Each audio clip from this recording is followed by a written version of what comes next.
தில்லையம்பலம் தென்னாடுடைய சிவனே போற்றி. எந்நாட்டவர்க்கும் இறைவா போற்றி. ஏகம்பத்துரையந்தாய் போற்றி.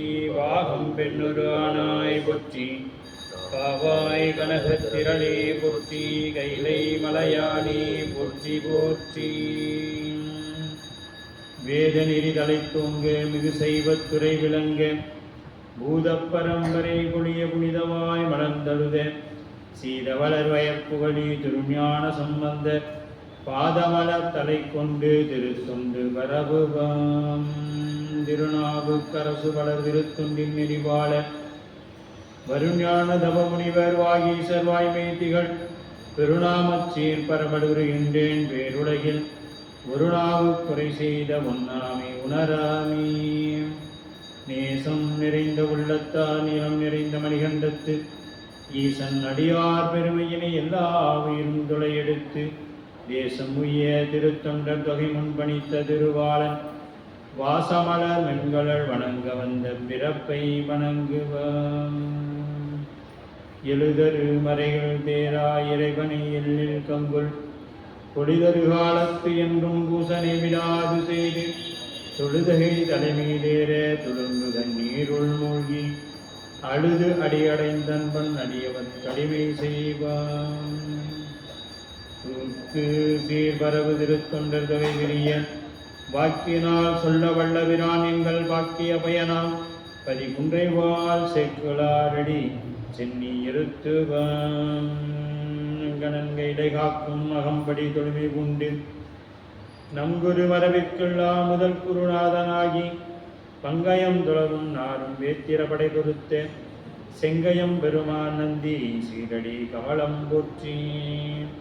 கைலாய பரம்பரை சிவஞான போத நெறி காட்டும் வெண்ணை பயில்வாய்மை மேகண்டான் சந்ததிக்கோ மெய்ஞான பானுவாகி குயிலாரும் பொழில் திருவாவடுதுறைவாள் குரு நமசிவாய தேவன் சைலாதி மரபுடையோன் திருமரபு நீரூடி தலைக்கமாதோ. எல்லாமல்ல இறைவனுடைய திருவருள் கருணையும் குருவருளும் முன்னின்றல் செய்ய அருள்தரும் தேவகிரி அம்மை உடனாகிய அருள்மி நஞ்சுண்டேஸ்வர பெருமான் திருவடி தாமரைகளை மனம் மொழிமைகளாலே போற்றி வணங்கி அருட்குருநாதர் திருவடிகளை மனம் மொழிமைகளாலே போற்றி வணங்கி அடியேனே இந்நன்னெறிக்கண் ஆற்றுப்படுத்திய ஆசிரியர் பெருமகனார் திருவடிகளை முக்கரணங்களாலே பணிந்தும் இங்கே எழுந்தருளிருக்கக்கூடிய அடியார் பெருமக்கள் திருவடிகளின் தாமரைகளை முக்கரணங்களாலே பணிந்து இவ்வகுப்பினை சிந்திக்க முற்படுகின்றோம். திருச்சிற்றம்பலம்.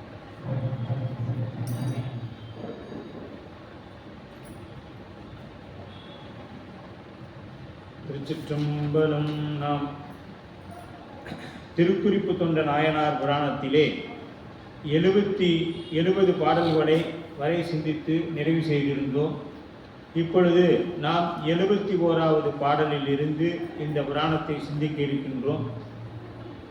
இதுவரை அன்னையானவள் ஆகம பிரகாரம் எப்படி அங்கே காஞ்சி மாநகரிலே பூசை செய்தார்கள், அந்த பூசையின் பயனாக இறைவன் உனக்கு என்ன வேண்டும் என்று பூசை நிறைவுறுவதற்கு முன்பாகவே கேட்க, அன்னையானவள் இன்னும் பூசை முடியவில்லையே என்று சொல்ல, அதற்கு பெருமான் நின் பூசை என்றும் முடிவதில்லை நம்பால் என்று, எப்பொழுதும் உன்னுடைய பூசையானது என்னிடத்தில் முடியாது, என் மீது வைத்த அன்பு எப்பொழுதும் நீ பூசை செய்து கொண்டே இருப்பாய் என்பதனால் நீ 3 வரம் கேள் என்ற அளவிலே சென்ற வகுப்பானது நிறைவு செய்யப்பட்டிருந்தது.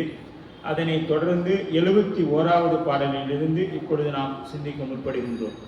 திருச்சிற்றம்பலம்.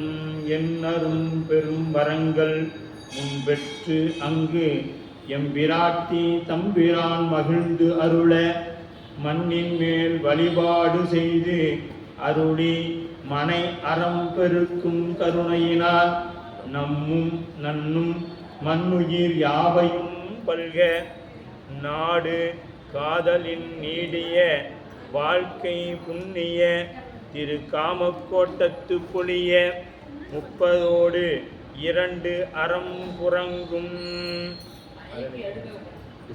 செல்லு மாத்தலையில் செல்லு தான் போயிடும். அதில் ஏதாவது ஆடி. அப்போ என் அரும் வரங்கள் முன்பு பெற்று என்னவரும் பெரும் வரங்கள் வேறு எவராலும் நினைத்தற்கு அரிதாகிய மேலே சொல்லிய 3 பெரிய வரங்கள் என்னதரும் என்று கொண்டு 3 வரங்கள் 3 அடைமொழிகள் தந்தனர். மண்ணின் மேல் வழிபாடு செய்து அருளி, மண்ணில் வழிபாடு செய்து அருள்வதற்கு தாம் கேட்ட முதலாவது வரத்தினை ஏற்றுக்கொண்டு செலுத்திய நிலை கூறப்பட்டது. காமாட்சி அன்னையானவள் காஞ்சிபுரத்திலே திரு காமக்கோட்டத்தில் எழுந்தருளி இருந்து சிவபூசையினை நித்தமாக செய்து கொண்டிருக்க வேண்டும் என்று அருளி செய்தார். இப்போ அம்மா என்ன முதல் வரமாக கேட்டாங்க சுவாமி வந்த உடனே? எப்பொழுதும் நான் பூசை செய்து கொண்டே இருக்க வேண்டும். எங்கே? இந்த காஞ்சி நகரத்திலே. நான் மட்டுமல்ல, இங்கே செய்யக்கூடியவர்கள் அனைவருக்கும் நீங்கள் எப்பொழுதும் எனக்கு கொடுத்தார் போல அனைத்து அறங்களையும் கொடுக்க வேண்டும். ஏன்னா இங்கே பூசை பண்ணுறதுனால என்ன பண்ணுறாங்க? புண்ணிய திரு காமக்கோட்டத்து பொலிய 30 2 அறம் புறங்கும். 30 2னா 30 கூட்டல் 2 32 அறங்கள்.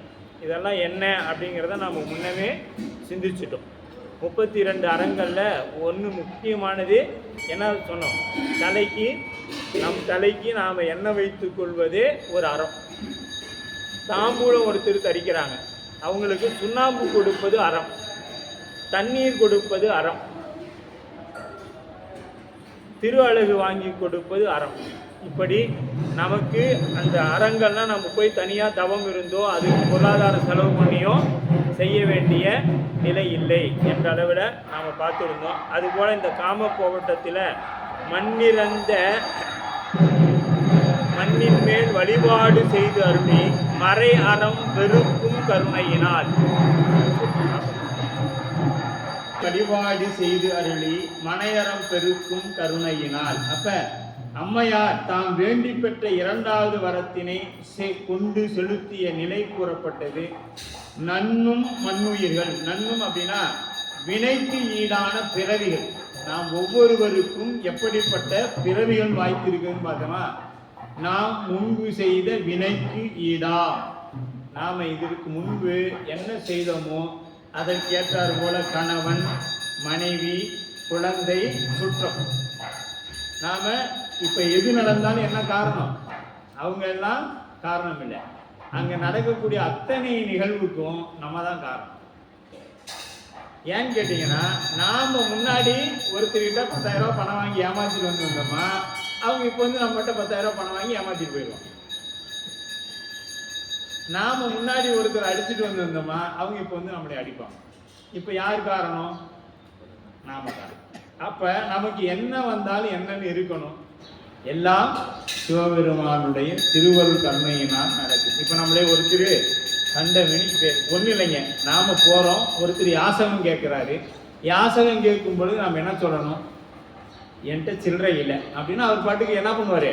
நம்மளையே திட்டிட்டு நம்முடைய வினையை அவர் வாங்கிட்டு கிளம்பிடுவார். ஆனால் நாம் என்ன சொல்லுவோம்? உனக்கு கை கால் நல்லா தானே இருக்குது, உனக்கு நான் ஏன் தரணும் அப்படின்னு. ஒன்று தந்தா தரேனே, இல்லைன்னா இல்லைன்னு. இப்போ அவனுக்கு கை கால் நல்லா இருக்குதுன்னு சொல்லி என்ன பண்ணிட்டோம்? அவனோட வினையை நம்ம வாங்கி. அப்படியே ஒரு எளிமையான உதாரணம் இது. ஒருத்தர் யாசகம் கேட்குறாங்க, கேட்கும் பொழுது முடிந்தா செய்யறோம், இல்லைன்னா சின்ன இல்லைப்பா, இல்லை என்னால் முடியல, நீ போயிட்டு வா, அவ்வளோதான், முடிஞ்சிச்சு. இப்போ அவர் என்ன பேசினாலும் அவர் என்ன பண்றார்? நம்மளுடைய வினையை வாங்கி கொள்கிறார். அதை விடுத்துட்டு நாம் என்ன பண்ணுறோம்? நீ நல்லா தானே இருக்கிற, உனக்கு நான் ஏன் தரணும், நீ வேலைக்கு போய் சம்பாதிச்சு சாப்பிட முடியாதா அப்படின்னு ஒரு கேள்வி கேட்டோம்னா, இறைவன் அவரை அந்த பணி தான் செய்ய வச்சிருக்குது. அதை நாம் குற்றம் சொன்னோம்னா இறைவனையே குற்றம் சொல்வதற்கு சமம். இப்போ ஒருத்தர் நம்ம வீட்டில் இருக்கிறாங்க, வீட்டு அம்மா எல்லார் வீட்லையும் நடக்கிறது தானே. வீட்டு அம்மா சண்டை போடுறாங்க, நாம் உன்னால எனக்கு பெரிய தொந்தரவு. ஏன்? நாம முன்னாடி அவங்களுக்கு இருந்து தொந்தரவு பண்ணது இப்போ நமக்கு வந்து இங்கனே, அது பட்டினத்தடிகள் சொல்லுவாங்க அழகா, நான் முன்பு செய்த வினைக்கு ஈடா இங்கனே வந்து மூண்டதுவே அப்படிம்பாரு. அவங்க அக்கா வந்து என்ன பண்ணுவாங்கன்னா, அப்பத்தில் அவருக்கு அப்பனா ரொம்ப பிடிக்கும், அதில் விஷத்தை கலந்து கொடுத்துருவாங்க. ஏன்னு கேட்டிங்கன்னா, அவர் யாசகம் வாங்கி சாப்பிட்றது. ஏன்னா அந்த தமிழகத்திலே மிகப்பெரிய பணக்காரர், 6000 கோடி அப்பவே வச்சிருந்தார். எப்ப? ஏறக்குறைய 10ஆம் நூற்றாண்டு 11ஆம் நூற்றாண்டுலயே 6000 கோடி ரூபாய் வச்சிருந்து எல்லா ராஜாக்களுக்கும் பணத்தை கொடுத்துட்டு இருந்தவர் இப்ப என்ன ஆகி போயிடுச்சுன்னா அவர் எதையும் வேண்டாம்னு தூக்கி போட்டு வந்துட்டார். பற்று வேண்டாம் அப்படின்னு இருக்கிறதுலே இதைத்தான் நம்மளால இன்னைக்கு விடவே முடியல. எண்ணத்தை விட முடியல, பற்ற விடவே முடியல. இறைவன்பால் ஒன்று வேணும். அது எப்படி இறைவன்கிட்ட போய் நாம் ஒன்றணும்? பூசையில ஒன்றணும். அது எப்படிங்க ஒன்றது அப்படின்னா இதுக்கும் ஒரு எளிமையான உதாரணமே எடுத்துக்குவோம். நாம எல்லார் வீட்லையும் என்ன பண்ணுவாங்க? தொலைக்காட்சி பெட்டி இருக்கும். அந்த தொலைக்காட்சி பெட்டியில என்ன பண்ணுவோம்? ஒவ்வொருத்தரும் அவங்களுக்கு பிடித்தமான ஒரு நாடகம் பார்த்து கொண்டு இருப்பாங்க. நாம போய் உட்காந்தோம்னா ஒரு திருமணமே 3 வாரமா நடந்துட்டு இருக்குதா அப்படின்னு அந்த அம்மாவை கேட்போம். அவங்க நீ என்ன பேசினாலும் அவங்களுக்கு என்ன கவனம் இருக்குன்னா அங்க என்ன நடக்குது, அங்க சிரிச்சா இவங்க சிரிப்பாங்க, அங்க அழுதா இங்க அழுவாங்க. அங்க மாமியால கொடுமைப்படுத்தும் பொழுது இந்த அம்மாவுக்கு அவ்வளோ ஒரு ஆனந்தமா இருக்கும். அல்லது மருமக மாமியை மருமகளை கொடுத்தும் பொழுது அந்த நிகழ்வு வந்தால் மாமியாளுக்கு ஒரே சந்தோஷமா இருக்கும். ஏன்னா அவங்க அந்த நிகழ்ச்சியோட ஒன்றி போயிட்டாங்க. நாம் அந்த நிகழ்ச்சி பிடிக்காதனால என்ன பண்றோம்னா அதில் போய் இதெல்லாம் யார் பார்த்துருக்கு, இதெல்லாம் மாற்ற முடியாதா, வேற ஏதாவது பார்க்க முடியாதா, நாம அவங்களிடத்துல சண்டையிடும். அவங்களுக்கு அந்த காட்சியில ஒன்றி போய் நிற்கிறாங்க. நாம் ஒன்றாதனால அது நமக்கு சிரமமா தெரியுது. ஒன்றிட்டோம்னா நமக்கு ரொம்ப பிடித்தமானதா போயிடும். அவங்க பாரு, அவங்க அழுதா அந்த தொலைக்காட்சி பெட்டி அழுதோன்னு இவங்களும் அழறாங்க. அது சிரிச்ச உடனே இவங்களும் சிரிக்கிறாங்க. ஏன்னா அந்த காட்சியில மனம் ஒன்றிடுச்சு. அதுபோல சிவனிடத்துல நம்மளுடைய மனம் ஒன்றிட்டா அது என்ன ஆகிடும்? அவர் எப்பொழுதுமே இன்பத்தை கொடுத்து கொண்டே இருக்கிறவர். அவர் இன்ப வடிவானவர், கரும்பினும் இனியன். நம்ம சாமி எப்படி? கரும்பு எவ்வளவு சுவை, அதை விட ரொம்ப சுவையா இருக்கக்கூடியவர் நம்ம சாமி. அங்கிருந்து என்ன கிடைக்கும்? நமக்கு இனிமே தான் கிடைக்கும். அதனாலதான் அந்த சிந்தனை இருந்ததுனாலதான் அப்புறம் சுவாமி என்ன பண்ணாருங்க, அதுல ஒன்றிட்டாரு. பெருமானோட அந்த மேனி ஒன்றிடுச்சு. நம்ம அருளாளர்கள் திருமேனி எல்லாம் கரைந்து போகக்கூடிய, நம்ம திருமேனி மாதிரி அவங்க நம்மள மாதிரி இருந்திருக்கலாம், ஆனா அவங்க நம்ம திருமேனி மாதிரி இல்லை. சிவபெருமான் வந்தா எங்க போனாரு? மண்ணு தில்லை தண்ணில் மீண்டும் மண்ணினார் அப்படின்னு சொல்றோம். அப்ப வந்தவர் எங்கிருந்து வந்திருப்பாரு? அந்த தில்லையிலிருந்து வந்தாங்க. வந்தவர் எப்படி போயிட்டாரு? அந்த திருமேனியானது கரையக்கூடியது. நம்ம திருமேனி கரையாது. நாம கொண்டு போய் கரைக்கணும். காவிரியில பவானியில கொண்டு போய் ஒரு 250 ரூபா பணத்தை கட்டிட்டு அப்புறம் தான் கரைக்க முடியும். ஆனா அவருடைய திருமேனி எப்படிப்பட்டதுங்க? கரைந்து போகக்கூடியது. அதனாலதான் மாணிக்க வாசகர் பெருந்தகை போனாரு. திருவாசகத்தை அந்த திருக்கழிற்றுப்படியார வச்சிருந்ததை பார்த்தாங்க. இது என்னவென்று கேட்க பொருள் அவரே என்றார். அப்படியே இறைவனோட 2.5 கலந்தார். அந்த உருவம் நம்ம உருவம் மாதிரி நாம நினைச்சிடக்கூடாது அப்படின்னு சொல்லப்படுது. அப்படி இங்க அன்னையானவள் மனம் ஒன்றி பூசை செய்து கொண்டு வராங்க. மனம் அப்படியே ஒன்றி போய் பூசை செய்து வந்ததுனால இறைவன் பூசை முடிவதற்கு முன்பாகவே, அவங்கெல்லாம் பூசை முடிஞ்சாலே வரமாட்டார். ஏன்னா நம்ம பூசை அந்த அளவுல தான் நம்மளுடைய அன்பு இருக்குது. அன்னையானவள் பூசை செய்த மாத்திரத்துல என்ன பண்ணிட்டாங்க? அதுல ஒன்றி போயிருந்ததுனால சுவாமி முடிவதற்கு முன்னமே அதுல அருள் செய்யறாங்க. மண்ணுயிர் நிலை பெற்று அழிவில்லாத உயிர்கள் அழிவில்லை என்பதை சாத்திர முடிவு. மண்ணு உயிர் அப்படின்னா மண்ணுனா நிலை பெற்று அப்படின்னு ஒரு பொருள். மண்ணுனா நிலை பெற்று இருக்கக்கூடிய அப்படின்னு. மண்ணு தில்லை தண்ணில் எழுந்தருளும் பெருமானாக. மண்ணுனா நிலைத்து இருக்கக்கூடிய அப்படின்னு பொருள். அப்படி மண்ணுனா இந்த உயிரானது எப்பொழுதும் அழிவே கிடையாது. நாம் எப்போதாவது இறந்து போவோமானா கிடையாது. நாம் எப்பொழுதும் உள்பொருள். சைவ சித்தாந்த அடிப்படையில் பார்த்தீங்கன்னா பதி, பசு, பாசு, இது 3 என்னாச்சுங்க? உள்பொருள். இறைவனும் இருக்குவாரு, அந்த வினையும் இருக்குது, இந்த உயிரும் இருக்கு. இந்த உடம்பு வேணா சண்டைகள் விளையாட்டா ஒரு கதை சொல்லுவாங்க. இந்த யமதர்மே ஒருத்தனை பார்த்து, ஏடா இன்னுமா நீ கைலாயத்துக்கு போகல அப்படின்னு பார்த்தீங்க. ஒரு உயிரை பார்த்து கேட்டாரா. அப்ப அந்த உயிர் எத்தனை முறை அந்த யமலோகத்துக்கு போய் யமனுக்கு பரிச்சயம் ஆயிடும். இந்த கந்தபுராணத்துல விளையாட்டா சொல்லியிருப்பாரு கட்சி புசுவாச்சார். இன்னுமா நீ கைலாயத்துக்கு போகல அப்படின்னு. ஏன் அப்படின்னா அவன் அவ்வளோ யமனுக்கு ரொம்ப பழக்கமாயிட்டான். அவ்வளோ யமனுக்கு ரொம்ப பழக்கமாயிட்டான். பழக்கமானதுனால அவர் கேட்கிறாரு, இன்னமா நீ போகாம இருக்கிற? இப்ப நாம யாரை கேட்போம்? தினசரி ஒரு போலீஸ் ஸ்டேஷனுக்கு போறான் ஒருத்தன், ஏன்னா இன்னும் நீ திரும்பவே இல்லையா அப்படின்னு கேட்டா என்ன அர்த்தம்? பல முறை அவன் அந்த போலீஸ் ஸ்டேஷனுக்கு போயிட்டான். அந்த போலீஸாருக்கும் இவருக்கு என்ன ஆயிடுச்சு? நெருக்கமாயிடுச்சு. அதனால அவர் அந்த வார்த்தையை கேட்டார். அது போல யமன் பார்த்து கேட்டான். ஏன் அப்படின்னா, இந்த உயிர் ஆசைப்பட்டு குற்றங்களை, ஆசையினால் வருவது குற்றம். ஆசைப்படப்பட ஆய்வம் துன்பம். நாம குற்றம் செய்து கொண்டே இருக்கிறோம் தினசரி. நாம நாளுக்கு நாள் நம்மகிட்ட என்ன ஆகுதுங்க? ஆசை பெருகி கொண்டே போகுது. இதனால என்ன ஆயிடுது? நமக்கு அந்த ஆசையை அடைவதற்கு குற்றங்களை செய்கின்றோம். இந்த குற்றத்தினால இந்த உயிர் என்ன ஆகுது? மீண்டும் பிறவிக்கு வருது. இதை தொடர்ந்து நடைபெற்று கொண்டே இருக்கு. அதனாலதான் மண்ணு உயிர் அப்படி. மண்ணு உயிர்னா எப்பொழுதும் நிலைத்திருக்கக்கூடிய இந்த உயிர் நீடிய வாழ்க்கையை புண்ணியம் நிலைத்த இருப்பிடமாக கொண்ட யாரு?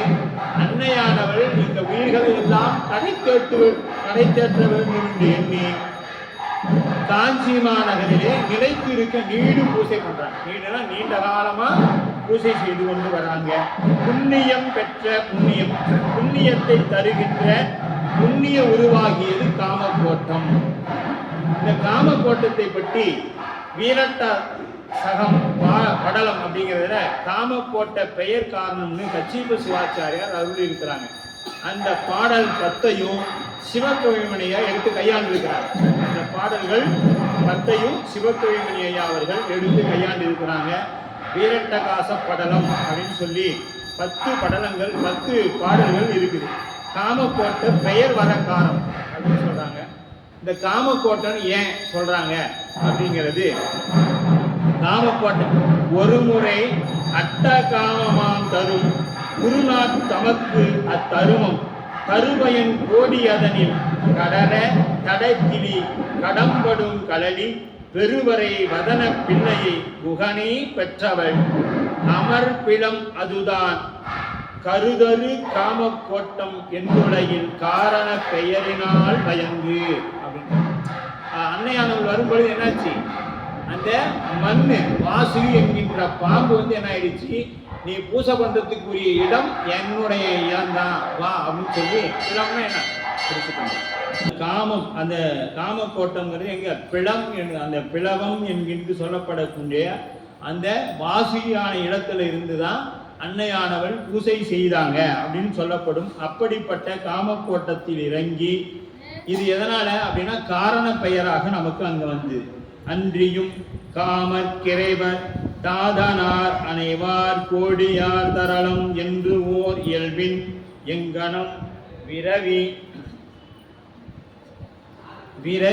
அவற்றினுள் கடப்பது கடப்பேரொடியை குண்டிலில் கொம்பை குவிமுளை தடத்தாள் துளை தரு கருணையம் விராட்டி நன்றி வீட்டிருக்கும் பேரொடி பிழத்தின் பெயர் நாட்டாளுமால். அப்ப அந்த பிலம் அப்படின்னா தனத்தர் அப்படின்னா குபேரன் என்ன பண்றாங்க? அங்க வரக்கூடிய அடியார் பெருமக்களுக்கு வேண்டுவனவற்றை கொடுப்பவனாக இருக்கின்றான். அனைவார் ஒருத்தர். அப்ப அனைவார் யாருக்கு? இங்க யாரெல்லாம் காஞ்சி மாநகரில் வழிபாடு செய்யறாங்களோ அவங்களுக்கு கொடுப்பதாக இருக்கின்றார். இப்படி 10 பாடல்கள் அதில் சொல்லப்படுகின்றது. அவற்றில் இன்றைய அரங்கள் அப்ப அங்கு ஒன்றொழிய காஞ்சி பீடம், அந்த காஞ்சிபுரத்தை தவிர மற்ற இருக்கக்கூடிய தலங்கள்லாம் யார் இருக்க மாட்டாங்க? அன்னையானவள் இருக்க மாட்டாங்க. ஏன் அப்படின்னா அவங்க எல்லாருமே எங்க மையமா வச்சிருக்கிறாங்க? காஞ்சி மாநகரில் இருக்கக்கூடிய அன்னையானவள் பூஜை செய்வதனால் இந்த ஆலயங்களில் எல்லாம் யாரு? காமாட்சி தான் அன்னையாக இருக்கும், சாமி மட்டும்தான் ஏகமூர்த்தியாக இருப்பான். ஓனகாந்தம் தலையூடி இப்படி இருக்கிற தலங்கள் எல்லாம் அது பின்னாடி நம்ம பார்க்க போறோம். அன்னைய சன்னதி அங்கதான் இருக்காது, சுவாமி மட்டும்தான் இருப்பாரு அப்படின்னு சொல்லப்படும். இன்றைக்கும் அறங்களை வளர்த்து கொண்டு வருகிறார் அன்னையானவள். இன்றைக்கும் காஞ்சி மாநகர்ல என்ன செய்யறாங்க? அறங்களை வளர்த்து வருகின்றார். எதற்காக அப்படின்னா இந்த உயிர்கள் எல்லாம் உய்வு பெற வேண்டி, இந்த உயிர்கள்லாம் எப்படியாவது உய்வு பெறணுங்கிறதுக்காக அன்னையானவள் காஞ்சி மாநகரிலிருந்து அறங்களை வளர்த்து வருகின்றார்கள். 72வது பாடல் நீலமலர் மூன்றனொன்று அப்படின்னு சொல்லப்படும் தலைப்புல சிவகேண்மையா இந்த பாடலுக்கெல்லாம் தொடர்ந்து இந்த பாடலுக்கெல்லாம் ஒரு தலைப்பு கொடுத்து கொண்டே வராங்க. அதுல நீலமலர் மூன்றனோடு ஒன்று அப்படின்னு இந்த 72வது பாடலுக்கு ஒரு தலைப்பு கொடுக்கிறாங்க. அழகில் நீழ்தவத்து அறம் பெரும் செல்வி அண்டாமாம் திருமலைக்கு இடும் தீபம் உலகில் வந்தது உரு பயன் அறிவிக்க ஓங்கும் நாள் மலர் மூன்றுடன் ஒன்று நிலவ ஆண்டினுக்கு ஒரு முறை செய்யும் நீடு தொன்மையால் நிறைந்த பேருலகம் மலர் பெரும் திரு காமக்கோட்டத்து வைத்த நல் அறம் மன்னவே. அளவிலா நீண்ட தவத்தினை செய்யும் அரும்பெரும் செல்வையாகிய அன்னையானவள் பிரம்மாண்டமாகிய நமது திருமணைக்கு இடும்பெரும் விளக்குகளாகிய முச்சுடர்களுமே என்று சொல்லப்படும் அன்னையானவள் உலகில் வந்ததன் பயன் அறிவித்தபடி வந்தார் போல. இப்ப இந்த உலகத்துக்கு எதுக்கு வந்தாங்கன்னா உயிர்களுக்கெல்லாம் பயன் செய்ய வேண்டும் என்பதற்காக ஓங்குகின்ற நீதி நீல மலர்கள் மூன்றுடன் கூடியதாகிய ஒரு பூ. இந்த பூ எப்படிப்பட்டதுன்னா 3 நிலவும் படியாக ஒரு ஆண்டுக்கு ஒரு முறை மலர்கின்றது. இந்த மலர் எது? நீல மலர் அப்படிங்கிற மலர் நீடிய பழமையினால் நிறைந்த உலகில் விளங்கும். இது எப்படிப்பட்ட உலகில் பழமையாக நிலைத்து விளங்கக்கூடியது. பெரிய திரு காம கோட்டத்தில் வைத்த நல் அலங்கள் நிறைவேறும்படி வீட்டிருக்கக்கூடிய அன்னையானவள் அருட்பெரும் செல்வி. காஞ்சியில் அருட்பெரும் செல்வி அப்படின்னு அவளுக்கு பெயர். யாருக்கு? அன்னைக்கு அருட்பெரும் செல்வி என்று பெயர். இன்றும் நீங்க போனீங்களா காஞ்சி மாநகர்ல அருட்பெரும் செல்வி தெருனே இருக்கும். காஞ்சி கோயிலுக்கு பக்கத்துல பாத்தீங்கன்னா அருட்பெரும் செல்வி வீதி அப்படின்னு தெருனே இருக்கும். அப்படி அரம்பனைய மறிவழங்கும் என்றார். அண்டமான் திருமலைக்கு இடும் தீபம். அப்ப அண்டமான இந்த உலகத்துக்கு நாம் எப்படி 3 தீபம் வைக்கிறோமோ அது போல இந்த உலகத்துக்கு அண்டமானதுக்கு இடக்கூடிய 3 தீபங்கள். அப்படி தொகுத்து பார்த்தோம்னா தீபம் அப்படின்னு பார்த்தோம்னாவே அண்டத்துக்கு சூரியன், அதற்கு அடுத்தது அக்னி, சந்திரன். இந்த முச்சுடர்களும் தீபம் எனப்பட்டது. இந்த 3ம் தீபம் எனப்பட்டது. ஆண்டினுக்கு ஒரு முறை 4 மலர் 3உடன் ஒன்று நிலவச் செய்யும் நீடு தொன்மை. இந்த நீடு தொன்மை இந்த மலரானது ஆண்டுக்கு ஒரு முறை ஒரு தாளில் 3 நிலா மலர்கள் உடையதோடு பூவை மலரச் செய்யும். தோன்று மலர் தீபச்சுடர் என்று இரட்டை புலவரும் பாடியிருப்பார். அப்படியே நீடு தோன்று மலர் தீபச்சுடர் என்று இரட்டை புலவரும் பாடியிருப்பார். அந்த அளவில் இந்த மலர் 3ம் ஒன்று நிலவு ஆண்டிற்கு ஒரு முறை, இது ஆண்டுக்கு ஒரு முறை வரக்கூடிய மலராக இருக்கிறது. மாபெரும் திருக்காம கோட்டத்து வைத்த நல் அறம் மன்னவே மன்னும். நல் அறம் மன்னவே, நல் அறங்கள் மன்னவேனா நிலைத்திருக்கவே, மண்ணும் நிலைத்திருக்கக்கூடிய. மன்னவே அப்படின்னா எதிர்காலம், மண்ணு என்பது இப்ப நிகழ்காலம்.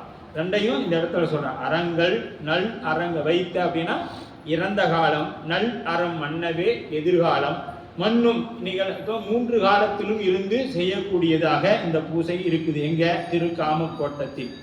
அப்ப அது இப்ப நாம அன்னையானவள் பூசை பண்ணதை பார்த்துட்டோம். அதுக்கு அடுத்தது அந்த மலரை பார்த்துட்டோம். ஆண்டுக்கு ஒரு முறை வரக்கூடிய அந்த நீல மலர் என்று சொல்லப்படக்கூடிய மலரை பார்த்துட்டோம். அடுத்தது உலகாணி தீர்த்தம். அந்த பாடலுக்கு நேராக குறிச்சு வச்சுங்க. இது ஏன்னா சிவகவினையே அந்த பாடலுக்கெல்லாம் தலைப்பு கொடுக்குறாங்க. அப்ப உலகாணி தீர்த்தம் அப்படின்னு இதுக்கு சொல்லப்படுது. தீங்கு தீர்க்கும் நல் தீர்த்தங்கள் போற்றும் சிறப்பினால் திரு காமக்கோட்டத்தின் பாங்கு 3 உலகின் உளோரும் பரவு தீர்த்தமாம் பை புனல் கேணி வாங்கு தென்திரை வேளை மேகலை சூழ் வையம் தனக்கு எய்தியபடியாய் ஓங்குதன் வடிவாய் நிகழ்ந்து என்றும் உள்ளது ஒன்று உலகுக்கு ஆணி என்று உளதால் அப்படின்னு சொல்லப்படுது. அப்ப திரு காமக்கோட்டத்தின் பாங்கு கேணி அப்படின்னா மேல் நடு கீழ் என்று 3 உலகத்தில் உள்ளவர்களும், மேலுலகத்தில் இருக்கிறவங்களும் பாதாள லோகத்தில் இருக்கிறவங்களும் நம்ம பூலோகத்தில் இருக்கிறவங்களும் துதித்த தீர்த்தமாகி குளித்த நிறைவுடையது. இப்போ இவங்கெல்லாம் குளிக்கணும்னா எங்கே வரணும்? பாதாள லோகத்தில் இருக்கிறவங்களும் மேலோகத்தில் இருக்கிறவங்களும் குளிக்கணும்னா எங்கே வரணும்? பூலோகத்துக்கு தான் வரணும். இங்கே அது இன்னைக்கு எப்படிங்க சாத்தியம்னா, இன்னைக்கும் நாம திருக்கைலாயம் போனவர்களுக்கு தெரியும், விடியற் காலை 2 மணியிலிருந்து 3 மணிக்குள் ஒளிவடிவமாக வந்து தேவர்கள் நீராடிட்டு மானசரோவரை நீராடிட்டு செல்லக்கூடிய காட்சி இன்றும் நாம் கண்ணால் காணலாம். திருக்கைலாயம் போனோம்னா இது அந்த நேரங்களில் விழித்திருந்து பார்க்கணும். அதற்குன்னு நேரம் ஒதுக்கி பார்க்குறவங்களும் இருக்கிறாங்க. உடல் முடியாதவங்க தூங்கிறவங்க செய்கிறாங்க. ஆனால் அது நடந்து கொண்டு தான் இருக்குது. இப்போ பக்கமாக போயிட்டு வந்த அன்னையார் சொன்னாங்க, இந்த மாதிரி நாங்கள் பார்த்தோங்கய்யா, ஒரு 3 மணிக்கு ஒரு சூரியன் போல அப்படியே பிரகாசமான ஒளி வருது அப்படிங்கிறதையும் அவங்க சொன்னாங்க. நமக்கெல்லாம் சுவாமி எப்போ அந்த வாய்ப்பு கொடுப்பாருன்னு நஞ்சுண்டேஸ்வரருக்கு தான் தெரியும். நம்ம கொடுத்தா நம்ம திருக்கூட்டமாக போகிற மாதிரி சுவாமி கொடுத்தாருன்னா சந்தோஷமாக இருக்கும். நம்ம மட்டும் தனியாக போகிறதோட அப்படி. அப்போ அனைத்தும் பரவீனை திக்கு போகும் தீர்த்தம் உலகான். அப்ப எல்லா வகையான பாவங்களையும் நீக்கக்கூடியது இந்த உலகாணி தீர்த்தம். உலகாணி தீர்த்தம் என்று ஒன்று உள்ளது. அது மற்ற எல்லா தீர்த்தங்களும் போற்றும் சிறப்புடையது. இந்த தீர்த்தம் எப்படி வேணா எல்லா தீர்த்தங்களும் போற்றக்கூடிய தீர்த்தமாக இருக்குது. மூலகத்து வரும் பரவும் பெருமையுடையது. நிலவுலகத்தோர் முக்தி நெறிக்கு ஏணி போன்றது இந்த தீர்த்தம். இந்த தீர்த்தம் எப்படின்னா, அந்த தீர்த்தத்தில் நீராடணும்னா என்னாகும்? முக்திக்கு படி ஏணி போறதுக்கு நமக்கு வழியாக இருக்கும். தீங்கு தீர்க்கும் நல் தீர்த்தங்கள் போற்றும் சிறப்பானது. இப்ப தீங்குகளை எல்லாம் தீர்க்கக்கூடிய தீர்த்தமாக இந்த தீர்த்தம் இருக்கிறது அப்படின்னு சொல்லப்படுது. தம்முள் மூழ்கினோர் பாவங்களை போக்கி அவற்றை தாம் ஏற்றுக்கொள்ளும். இந்த தீர்த்தம் எப்படின்னா, அங்க வந்து மூழ்கினவங்களை யாராயிருந்தாலும் அவர்கள் முன்பு செய்த வினைகளை எல்லாம் என்ன பண்ணும்? அது தான் வாங்கி கொண்டு புண்ணியத்தை கொடுக்கும் தீர்த்தங்கள். அவ்வாறு ஏற்றுக்கொண்டு தமது பாவங்களை போக்கிக் கொள்ள இதனுள் வந்த மூழ்கி வந்திருக்கும் சிறப்பாகும். ஏவி இடக்கடைப்பட்டு இழக்கின்றேனே இப்பிறவி அறுத்து ஏற வாங்கி ஆங்கே கூவி அமருலக அனைத்தும் உருவி போக குறியிலர் குணத்து ஆண்டு கொண்டார் போலும் தாவி முதல் தாவிரி நல் யமுனை கங்கை சரஸ்வதி. இது அப்பர் சுவாமியோட தேவாரம் திருத்தாண்டகம். இப்படி எல்லா நதிகளும் எங்க இருக்குதுங்க? பூலோகத்துல தான் இருக்கு. அப்ப பூலோகத்தில் இருக்கக்கூடிய நாம என்ன பண்ணுவோம்? இன்னைக்கு துலா காவிரியோட இறுதி நாள், இந்த ஆண்டோட கடைசி நாள் இது. இந்த 1 மாத காலமும் கங்கையானவள் 11 மாதம் ஆன்மாக்களை தூய்மை செய்து அவள் அழுக்கு அடிந்து விட்டதாகவும், அந்த அழுக்குகளை போக்கிக் கொள்வதற்காக காவிரியில் வந்து 1 மாத காலம் இருந்து தன்னை தூய்மை செய்து கொண்டு கங்கைக்கு செல்வதாகவும் ஐதீகம். நம்மளாம் இங்கேருந்து எங்கே போகிறோம்? காவிரிக்கு கங்கைக்கு போகிறோம். கங்கை என்ன பண்ணுறா? அங்கேருந்து இங்கே வந்துடுறான். அப்போ பாருங்க, நாம் எவ்வளோ தவம் பண்ண. ஏன்னா அன்னையை பூசை பண்ணணும்னு சாமி என்ன பண்ணாரு? தென் திசைக்கு போகணும் தான் சொன்னார். வேற எங்கேயுமே கைலாயத்தில் அவர் சொல்லலையே. தமிழகத்தில் தென் திசைனா எங்கே? நமக்கு தமிழகம் தான், தமிழ்நாடு தான். இங்கே போன்ட்டாங்க. சுந்தரமூர்த்தி பெருமான் மீண்டும் சாமி எப்படியோ முடிவு பண்ணிட்டீங்க, என்ன பண்ணோம்? நான் போகணும் முடிவு பண்ணிட்டீங்க, போய்தான் ஆகணும். நீங்கள் என்னை தடுத்தாற் கொள்ளணும். நான் எங்கே போகணும்? தென் திசைக்கு தான். சுவாமி அவரையும் அனுப்பினார். தீதிலா திருத்தொண்டர் தொகை தர. எது? தென் திசை வாழ்ந்திட. அவர் தலைவர் வந்தால் தான் தென் திசை வாழணும்னு தலைவர் இங்கே சுவாமி அனுப்பி வச்சுட்டார். அப்படி இந்த தென் திசையானது அவ்வளவு புண்ணியம் பெற்ற பூமி. அதனால தான் எந்த வெளிநாட்டு படையெடுப்போ மாற்று மதங்களாலோ நாம் என்றும் பாதிக்கப்பட்டதாக இல்லை. எப்படியாவது ஒரு ஞான குழந்தையை சம்பந்த பெருந்தகையை கொடுத்தாங்க 7ஆம் நூற்றாண்டுல. சமணம் அது வரைக்கும் தலை துவங்கி ஏறக்குறைய 2-3ஆம் நூற்றாண்டுல இருந்து 7ஆம் நூற்றாண்டு 400-450 காலம் சமணம் தான் ஆட்சி செய்தது தமிழகத்தில். அது சைவத்தின் இருண்ட காலம் என்று சொல்லப்படும். சைவத்தோட இருண்ட காலமாக சொல்லப்படும். அப்ப அது மங்கி போயிடுமோன்னு நினைச்ச காலத்துல தான் சாமி நம்ம தாண்டக சதுரரையும் இவரையும் காளி பிள்ளையும் சாமி அனுப்பி வைத்தாங்க. அவங்களும் நாம் என்னன்னா, அவங்க ஏன் அனுப்பி வைத்தாங்கன்னா, அவர்களும் நம்மை போல மக்களோட மக்களா இருந்தா மட்டும்தான் என்ன பண்ண முடியுங்க? ஏற்றுக்கொள்ளும் பக்குவத்தில் ஆன்மாக்கள் இருக்குது. இப்போ இங்க வந்து சிவபெருமானாகவோ இல்லை தான் ஒரு பெரிய சாமியார் மாதிரி வந்து நின்னாருன்னா யாராவது ஏற்றுக்கொள்ள முடியுமானா இல்லை. அது நம்மால் நாம ஜீன்ஸ் பேண்ட் போட்டால் அவரும் ஜீன்ஸ் பேண்ட் போடணும். அப்போ சிவம் என்ன பண்ணுது? நாம ஜீன்ஸ் பேண்ட் போட்டோம்னா அவரும் ஜீன்ஸ் பேண்ட் போட்டுட்டு தான் வராரு. போட்டு வந்து தான் நம்மை ஒருவர் உள்குவார் உள்ளத்துள்ளே அவ்வுருவாய் நிற்கின்ற அருளும் தோணும். நாம் எந்த நிலையில இருந்தாலும் அந்த நிலையில இருந்து வந்து பெருமான் நமக்கு அருள் செய்யும். அப்படி இந்த ஏவி இடர்களைப்பட்ட இந்த தீர்த்தங்களை சொன்னது போல தூய்மை செய்வதனால் நீருக்கு தீர்த்தம் என்று பெயர். ஏன் இதுக்கு தீர்த்தம்னு சொன்னாங்கன்னா, ஆன்மாக்களை தூய்மை செய்யுது. இந்த உடம்பை மட்டும் தூய்மை செய்யறது இல்லை, உயிரையும் தூய்மை செய்கிறது. இந்த உயிரை தூய்மை செய்வதனால் அதற்கு தீர்த்தம். சென்றாடும் தீர்த்தங்கள் ஆனார் தாமே திருவையார் அகலாத செம்பொன் சோதி. திருவையாறுல தீர்த்தம் ஆடனா அது என்னதுங்க? கைலாய். அப்போ சாமி நீங்க யாரும் பொருளாதார செலவு பண்ணிட்டு அங்கெல்லாம் வராதிங்க. நம்மால் யார் அங்கே போனாலும் நீங்க இங்கெல்லாம் வராதிங்க, நான் அங்கே வரேன் போங்க அப்படின்னு சொல்லிட்டு அம்மை போனாங்க, திருஆலங்காடு அனுப்புனாங்க. சுவாமி போனாரு, ஐயார் அனுப்பிட்டார், நீங்க போங்க.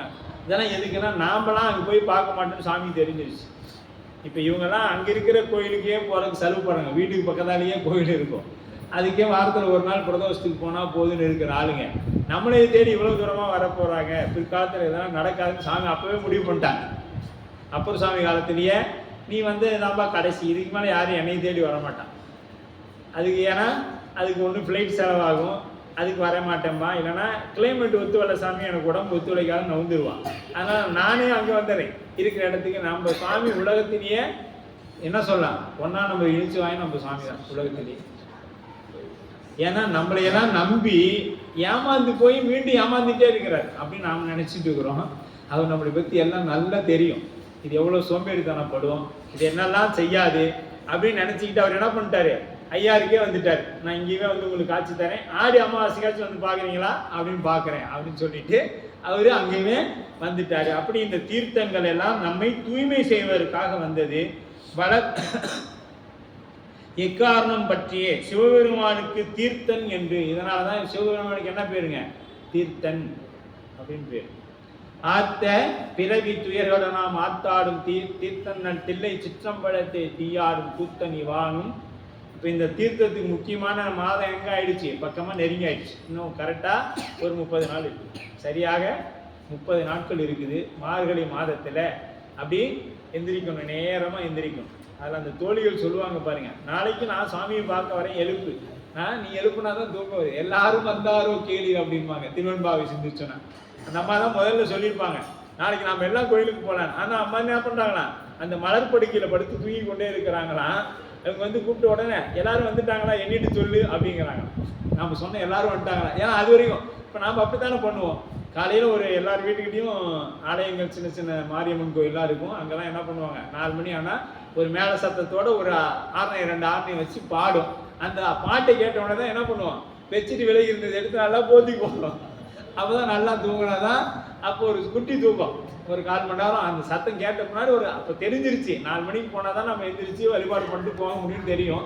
இருந்தாலும் அதில் ஒரு சுகம். இப்படி சிற்று இன்பத்தில் ஆசைப்பட்டு நாம பிறவிக்கு வந்துட்டோம் அப்படின்னு. ஆர்த்த பிறவி துயர்களை நாம் ஆத்தாடும் தீர்த்தனல் தில்லை சிற்றம்பலத்தை தீர்த்தனை சிவனை சிவலோகனை. சுவாமிக்கு தீர்த்தன்னு பேர். ஏன்னா இந்த உயிர்களை எல்லாம் அவருக்கு என்ன வந்திருக்கிறாரு, எதுக்காக வர வேண்டிய அவசியம் என்ன இருக்குது, இந்த உயிர்கள் எல்லாம் ஈடேற வேண்டும் என்கின்ற எண்ணம் மட்டும்தான் அவருக்கு இருக்குது. வேற ஒரு பிரயோஜனம் கிடையாதுங்க அவருக்கு. இந்த குழப்பத்தை வேலை செய்கிற மாதிரி தான் நம்ம சாமி என்ன பண்ணிட்டாருன்னா, இது கேவலத்தில் கிடந்த உயிரெல்லாம் எடுத்து கருணை வைத்து, வா என்னை மாதிரி நீயும் ஆயிடுவோம் அப்படின்னு சொல்லி தூக்கிட்டு வந்து போட்டு அதற்கு இன்ப துன்பங்களை எல்லாம் கொடுத்து அதை எப்படியாவது அவரை நினைக்க வச்சு அவர் திருவடிக்கு போக வைக்கும். அவர் திருவடிக்கு வந்து அவருக்கு ஏதாவது லாபமானு கேட்டால் இல்லை, அந்த உயிருக்கு தான் அது லாபம். அந்த உயிர் லாபம் அடைவதற்காக கஷ்டம், அடுத்தவங்க சந்தோஷமா இருக்கணும், அந்த உயிர் நல்லா இருக்கணும்னு நினைக்கிற ஒரே ஆள் நம்ம சுவாமி தான். அதற்காக தான் நாம நல்லா இருக்கணுங்கிறது அவர் எல்லா விதமாகவும் இறங்கி வர்றார். கடைசியில் என்ன பண்ணார், பன்றிக்கு பால் கூட கொடுத்துட்டார். கருங்குருவிக்கு அருள் செய்தாரு திருவிளையாடல் புராணத்தில், பன்றிக்கு பால் கொடுத்தாரு, இத்தனையும் கொடுக்குறாரு.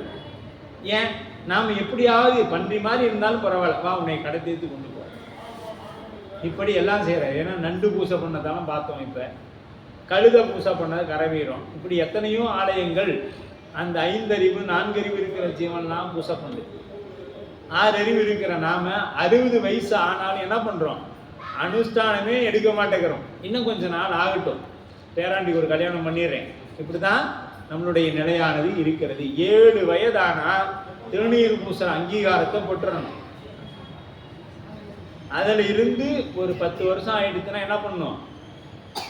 ஒரு 17-18 வயசுல சிவபூசை வாங்கிடணும். அப்ப இந்த உலகத்துல ஏதாவது பிரச்சனை இருக்குமானா எந்த பிரச்சனையும் இல்லை. ஏன்னா 18 வயதுல ஒருவர் சிவபூசை எடுத்துக்கொண்டா என்ன வரும்? சிவபூசை எடுத்துட்டாவே என்ன வந்துடணும்னா இருவினை ஒப்பு வந்துடணும். சிவபூசை எடுத்துட்டோம்னா நம்ம இடத்துல என்ன வந்துடணும்? சிவபூசை எடுத்த உடனே இருவினை ஒப்பு வரணும். அதற்கு முன்னாடி இன்னொன்று என்ன பண்ணணும்? பற்றுகளை விட ஆரம்பிக்கும்.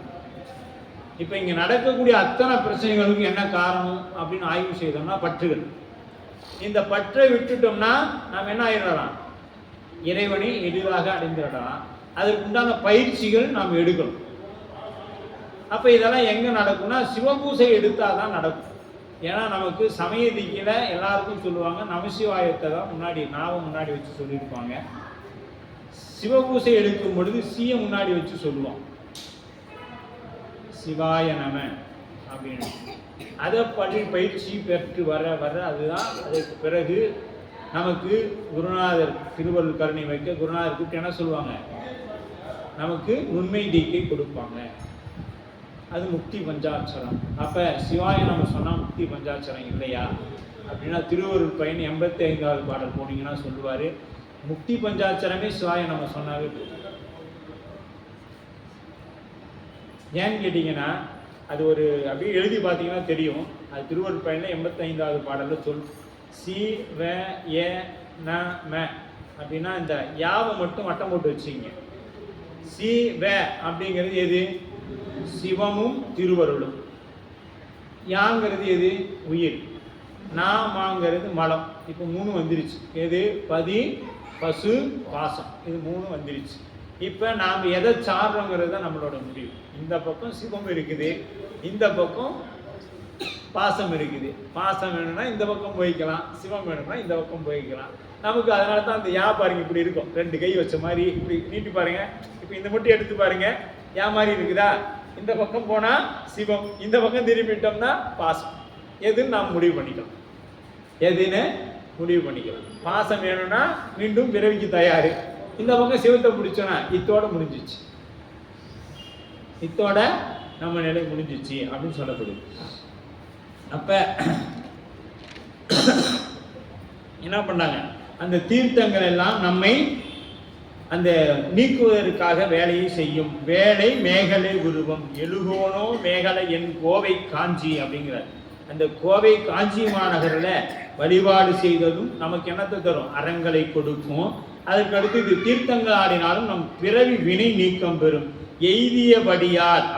இப்ப இது என்னவா இருக்குது? காஞ்சி மாநகர் ஏணி படியாக இருந்து படிகளை உடைய இதுக்கு ஆகு பெயர் என்று பெயர். படிகளை உடையது ஆகு பெயர். படியாய் ஓங்கு தன் வடிவாய் மேலோரும் சாதனமாகிய ஏணியின் தன்மை பெற்ற உயர்ந்தவர்கள் வாழக்கூடிய பகுதி. இது எங்க இருக்குது? நாம சேக்கிழார் பெருமான் எங்க திருவாவதாரம் பண்றாங்க?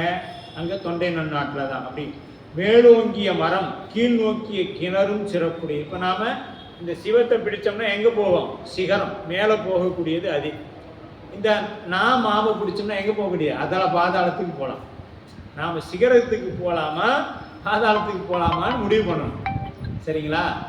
அப்ப அந்த மாதிரி ஒன்று ஒப்பற்ற தனிச்சிறப்புடையது எது? இந்த ஆலயம். உலகாணி தீர்த்தத்தின் பெயர் அம்மையார் இதன் கரையில் பாங்கர் அர்ச்சனையாக்கி தவம் புரிந்ததனால் எங்கும் அப்படின்னு சொல்லி காஞ்சி புராணத்துல சொல்லுது. அன்னையானவள் இந்த தீர்த்தத்துல அருகாமையில் அமர்ந்து பூசை பண்ணினதனால் இந்த தீர்த்தத்தில் இவ்வளோ. இதனையே காமக்கோட்டத்தின் பாங்கு என்று சொல்லப்படும். காமக்கோட்டத்தோட பாங்காக போற்றப்படும். மூவரும் தம்முக்கூடி முதலிய வேறு பாட்டன் மேவரும் காரணம் யாக்கை விடயமா தரமெல்ல.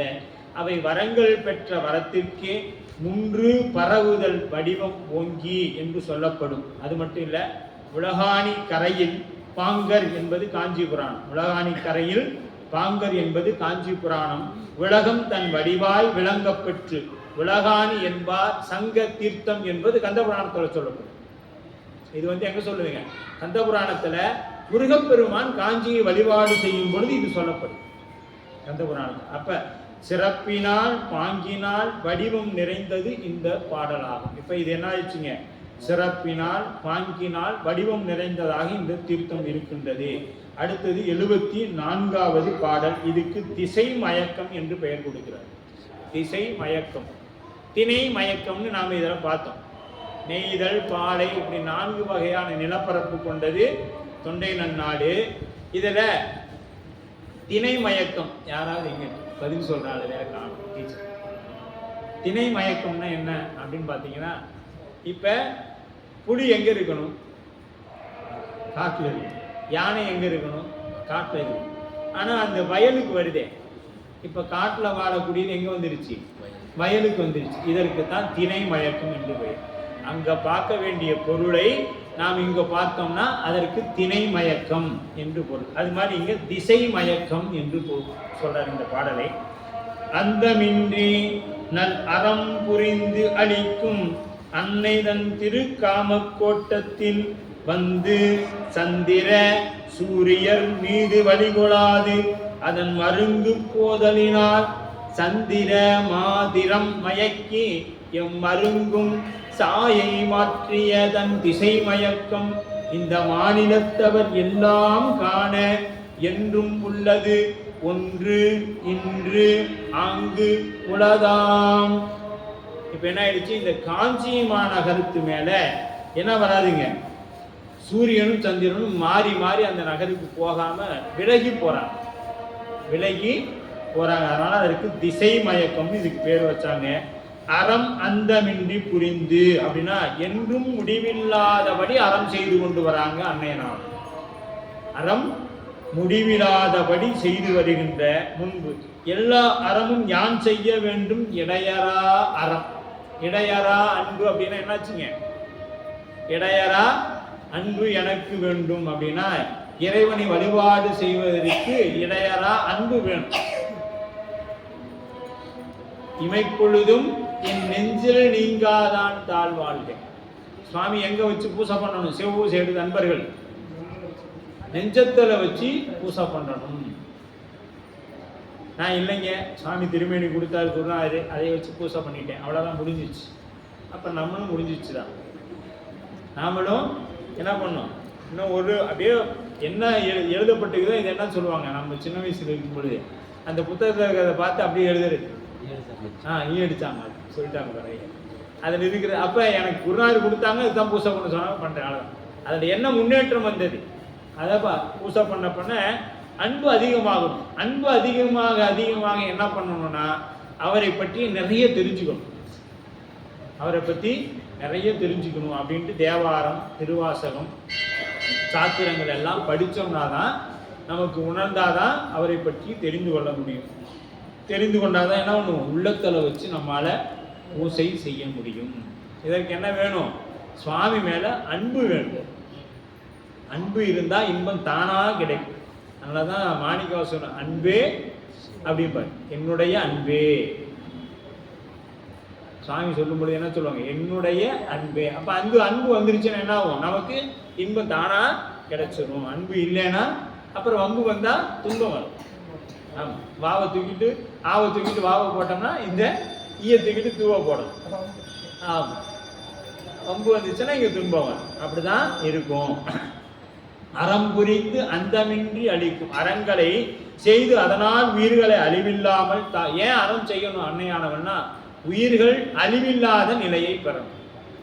அப்போ உயிர்கள் எப்படி அழிவில்லாத நிலையை பெறும் அப்படின்னா, சிவபெருமான் திருவடியை அடைந்தால் அழிவில்லாத நிலையை பெறும் அப்படின்னு சொல்றாங்க. அப்ப ஏன் எப்படி அழிவில்லாத நிலை பெறும்? இந்த இடத்துல ஒரு சந்தேகம் வரலாம்.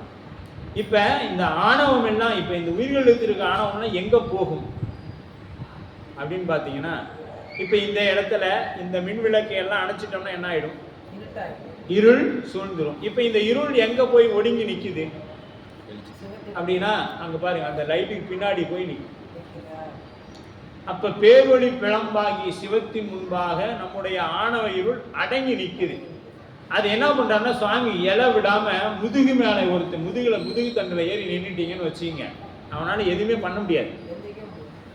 அவன் முதுகுல தூக்கி, அதனால தான் நம்ம இறுதி காலத்துல என்ன பண்ணிட்டாங்க, போய் மண்ணில் போட்டு எந்திரிச்சு வர முடியாத மாதிரி 3 கல்லை வச்சுட்டாங்க. எந்திரிச்சோம் நம்ம பின்னாடி எந்திரிச்சு வந்துட்டா ஏமாந்து கொண்டு வந்து வீட்டு உடம்பு உயிரை செலுத்திட்டானா என்ன பண்றது, தூக்கி வச்சிரு வராத அளவுக்கு அப்படின்னு போதும், அவன் பண்ண சித்திராது, இதுக்கு மேலேயும் வேணுமா நமக்கு அவன்னு சொல்லி வச்சுட்டு வந்துடுறாங்க. அது மாதிரி முதுகு எலும்பு, அந்த சுவாமி பாருங்க முயலகனோட அந்த நடு முதுகுல எலும்பு அந்த முதுகு தண்ணீர்ல தான் வச்சு சுவாமி நடனமாடி கொண்டிருப்பார். அதுதான் நம்முடைய ஆணவ மலம்.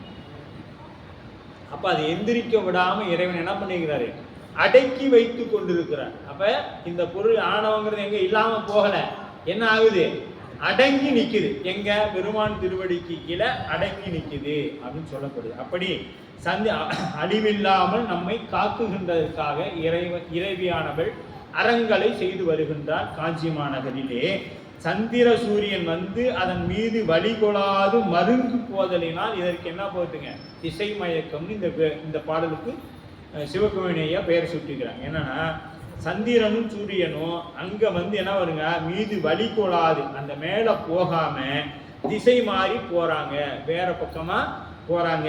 அதனால அதற்கு பேரு அப்படி தத்தமுக்குரிய வான வீதி வழியில் போதல். அப்ப தனக்குரிய வான வீதியில போகாம காஞ்சி மாநகருக்கு வரும்போது என்ன பண்றாங்களாம், வழி விலகி போறாங்களாம். அதனால இதற்கு திசை மயக்கம்னு இந்த பாடலுக்கு பெயர் கொடுத்துருக்காங்க. மருங்கு சுற்று பக்கம் வலம் வருதல் போல சுற்றி போதல். இப்ப சூரியன் வரும் பொழுது இப்படி தென் திசையா வராங்க, சந்திரன் வரும் பொழுது வட திசையா வராங்க, இப்படி சுத்தி வர்றதுனால அதற்கு வராங்க. சந்த மாத்திரம் கிழக்கு மேற்கு வடக்கு தெற்கு இப்படி 4 திசைகளிலும் மாறி போறாங்களே ஒழிய அங்க வந்து அந்த காஞ்சி மாநகருக்கு போகாம இருக்குது. இதற்கு திசை மயக்கம் என்று காரண பெயராக கொள்ளப்பட்டது. இன்றும் உள்ளது. இன்றைக்கும் யாராலும் நேரில் அனுபவிக்க முடியாதபடி உள்ளது. இன்றும் அங்கு சென்று கூர்ந்து உணர்த்தினால் அதன் கண் கூட நாம காண. இன்னைக்கும் நாம காஞ்சி மாநகர்ல இந்த நிகழ்வை பார்க்கலாம் என்பது சிவகவிமணி ஐயாவுடைய கூற்று. நாம காஞ்சி மாநகர்ல போனோம்னா இந்த நிகழ்வை இன்றும் நாம் பார்க்கலாம் என்று சொல்லப்படுகிறது. 75வது பாடல் காஞ்சி தானம் என்று சொல்லப்படும். இதற்கு தலைப்பு காஞ்சி தானம் என்று கொடுத்திருக்காங்க. அப்ப காஞ்சி மாநகருக்கு எத்தனை பெயர்னா 12 பெயர்கள். எப்படி அந்த சீர்காழிக்கு 12 பெயர்கள் உண்டோ அதுபோல காஞ்சி மாநகருக்கும் 12 பெயர்கள் உண்டு. அது என்னென்னங்கிறது அதை சொல்றோம். கண்ணி நன்னெடும் காப்புடைய வரைப்பில் காஞ்சியாம் திரு நதிக்கரை மருங்கு சென்னியில் பிறை அணிந்தவர் விரும்பும் திரு பெரும் பெயர் இருக்கையில் திகழ்ந்து மண்ணு கதிர் மீது எழும்போது மறித்து மேல்கடல் தலை விழும்போது தன் நிழல் பிரியா வண்ணம் காஞ்சித்தானம் மேவிய மேன்மையும் உடைத்தாள். கன்னி காப்பு, கன்னினா யாருங்க, காளி. கன்னினா காளி அப்படின்னு பொருள். கன்னி காப்பு என்பது காஞ்சியின் 12 பெயர்கள். கன்னி காப்புனா 12 பெயர்கள். இதை வாய்ப்பு இருந்தால் குறித்துக் கொள்ளுங்கள். கச்சி அப்படிங்கிற ஒரு பெயர், கச்சி பேடு அப்படிங்கிற 2வது பெயர், பிரளயமுத்து, சிவபுரம், திரிமூர்த்தி வாசம். சரி, பிரளயமுத்து 4 சிவபுரம், 5 திரிமூர்த்தி வாசம். திரிமூர்த்தி 3 தேவர்கள், 3 மூர்த்திகளும் வாசம் செய்தார். திருமூர்த்தி வாசம். 6 பிரம்மபுரம், 7 காமபீடம்.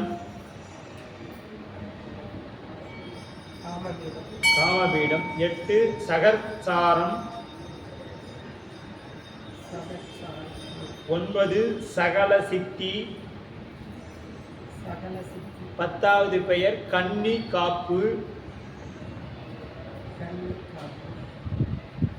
துண்டிரியபுரம் 11, 12 தண்டகபுரம்,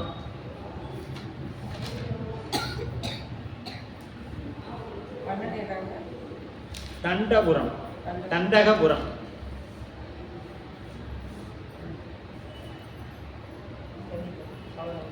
இது ஏன் கன்னி நன்னெடும் காப்பு கன்னி அப்படின்னா ஏன் அப்படின்னு பார்த்தீங்கன்னா, உமையம்மையை சிவபெருமான் பார்த்து நீ காளி போல இருக்கிறிய அப்படின்ட்டு உடனே அந்த அம்மாவுக்கு பாவம் வந்துச்சு. உடனே அந்த அம்மாவுக்கு என்ன ஆயிடுச்சு? ஆமாம், நீ வந்து அழகா இருக்கிறியன்னு சொல்லியிருந்தா அந்த அம்மாவுக்கு கோவம் வந்திருக்காரு. எப்பயுமே பெண்களுக்கு அவங்க எப்படி இருந்தாலும் கொஞ்சம் அவங்கள அழகை குற்றம் சொல்லிட்டோம்னா கோவம் வந்துடும். அந்த மாதிரி அன்னை மட்டும் என்ன விதிவிலக்கா என்ன? அதனால அன்னைக்கு என்ன ஆயிடுச்சுங்க, நீ காளி மாதிரி இருக்கிறன்னு அன்னைக்கு கோபம் வந்துடுச்சு. அன்னையானவர் அவ்விறைவரை பூசித்து காளிமா வடிவம் நீக்கினார். அந்த காளியோட வடிவத்தை அந்த பார்க்குற காளி மாதிரி இருக்கிறேன்னு சொன்ன உடனே அன்னைக்கு கோபம் வந்துருச்சு. அது இன்னும் என்ன ஆயிடுச்சு, அந்த அந்த வடிவத்தை பூஜை பண்ணி நீக்கிறாங்க. நீக்கிய வடிவத்தை என்று கண்டாரை அச்சுறுத்தும் உருவத்தோடு ஒரு பெண் தோன்றினார். இப்போ அதை நீக்கின உடனே அது போய் ஒரு பெண் உருவமா வந்துருச்சு. அது எப்படின்னா பார்க்குறவங்களை எல்லாம் அச்சுறுத்துற மாதிரி ஆயிடுச்சு. காளி பார்த்துருக்கிறவங்க எப்படி இருக்கும், அப்படியே கைகளெல்லாம் நாக்கு தொங்க போட்டு செக்கச்சு வேணு கண்ணு கட்டங்கரையர்னு உருவம் இப்படி இருக்குது. அப்படி உருவத்தோடு ஒரு பெண் தோன்றி அம்மையாரை வணங்கிட்டு பணி கேட்டு நிற்க, அது வந்து என்ன பண்ணுது, அம்மையிட்ட வந்து நீங்கள் தானே உருவாக்குனீங்க, எனக்கு ஒரு பணி கொடுங்கன்னு சொல்லி வந்து நிற்கிது. இப்போ அது ஏதாவது ஒரு வேலை வேணுங்க, பூதம் மாதிரி. இந்த பூதம் என்ன பண்ணிட்டாங்கன்னா உருவாக்கிட்டாங்கன்னா அதுக்கு ஏதாவது ஒரு வேலை கொடுக்கும், புறற்பூதங்கள். இதுக்கெல்லாம் ஏதாவது ஒரு பணிகள் இருந்து கொண்டே இருக்கும் கிடையாது. அது மாதிரி இந்த அம்மாவும் வந்து என்ன பண்ணுறாங்க, அன்னையானவள்கிட்ட எனக்கு ஒரு பணி கொடுங்கன்னு சொல்லி கேட்குறாங்க. அதனை நோக்கி அன்னையானவள் கம்பன் நிசும்பன் என்ற அவுணர்களை சங்கரித்து கௌசிகி என்று நீ வாழ்வாயாக என்று பெயர் கொண்டு காஞ்சி நிலை பெற்று காவல் செய்வாயாக என்று சொல்லுகின்றார். இப்ப இதிலிருந்து நாம் அடியார் பெருமக்களாக இருக்கக்கூடிய நாம் காளி எந்த அளவில் வழிபாடு செய்யணும் அப்படின்னு புரிஞ்சுக்கிங்க. ஏன்னா அவங்க காவல் தெய்வம் தான், அவங்க காவல் தெய்வம் தான். இதை சில பேர் என்ன பண்ணிட்டாங்க, நம் அன்னையாகவே பாவிக்கிறாங்க. அது மிகப்பெரிய குற்றம். அன்னையாகவே பாவிக்கிறாங்க, அது தவறு. அன்னை வேறு, காளி வேறு. ஏன்னா அந்த பாருங்க, ரெண்டு பேர்த்த சங்கரித்து கௌசி அப்படிங்கிற பேர்ல அவங்க அந்த நகரை கற்ற எது காஞ்சியில் நிலை பெற்றிருந்து நகர் காவல் செய்து வருகின்றாங்க. அந்த நகரை காவல் காக்கக்கூடியவங்க, அவ்வளவுதான் அவங்களுடைய வேலை என்று கட்டளை இட்டு அருளினார். அந்த காளி காஞ்சி மாநகரை காவல் புரிந்து வருகின்ற பணியை செய்து வருகின்றார். இதே போலதான் கந்த புராணத்துல திருச்செந்தூர்ல இருந்து முருகப்பெருமான் சூரபதுமனை சங்காரம் செய்யும் பொழுது துர்க்கையை வழிபாடு பண்ணுவான். எதற்காக அப்படின்னா, கடலை கடந்து போகணும், அந்த கடலுக்கு காவலாக துர்க்கையானவள் வேண்டும்னு அதுல கந்த புராணத்துல கச்சி பிசவாச்சாரியர் எழுதார். அக்கார அடசல் செய்து சாமி படைச்சி நெய்வேத்தியம் பண்ணி கூப்பிடுறாங்க. அவங்களுக்கு என்ன ரொம்ப பிடித்தமானது அக்கார அடசல்னா போயிட்டு எப்படி செய்யணும் அப்படின்னு கேட்குறீங்க, அப்படித்தானே? பரவாயில்ல, சமையல் குறிப்பு மாதிரி ஏற்றுக்கொண்டு சொல்லலாம். நல்ல ஒரு 3 லிட்டர் பாலை சுண்டை காய்ச்சிக்கணும். ஒரு படி அரிசி 3 படி பாலை சுண்டை காய்ச்சிக்கணும். அப்புறம் இந்த 1 கிலோ பொங்கல் தனியாக பச்சரிசி வேவிச்சு வச்சுக்கணும். அதுக்கு 4 கிலோ வெல்லம், குண்டு வெள்ளத்தை உடைச்சி தனியாக பாவு மாதிரி காய்ச்சிக்கணும். இதற்கு 1/4 லிட்டர் நெய் அல்லது 1/2 லிட்டர் நெய் வச்சுக்கலாம். வச்சுக்கிட்டு இதெல்லாம் ஒன்றா போட்டு என்ன பண்ணணும், கிளறணும். கிளர்ந்த உடனே அப்படியே அப்படின்றதான் இருக்கும் சாப்பிட்றது.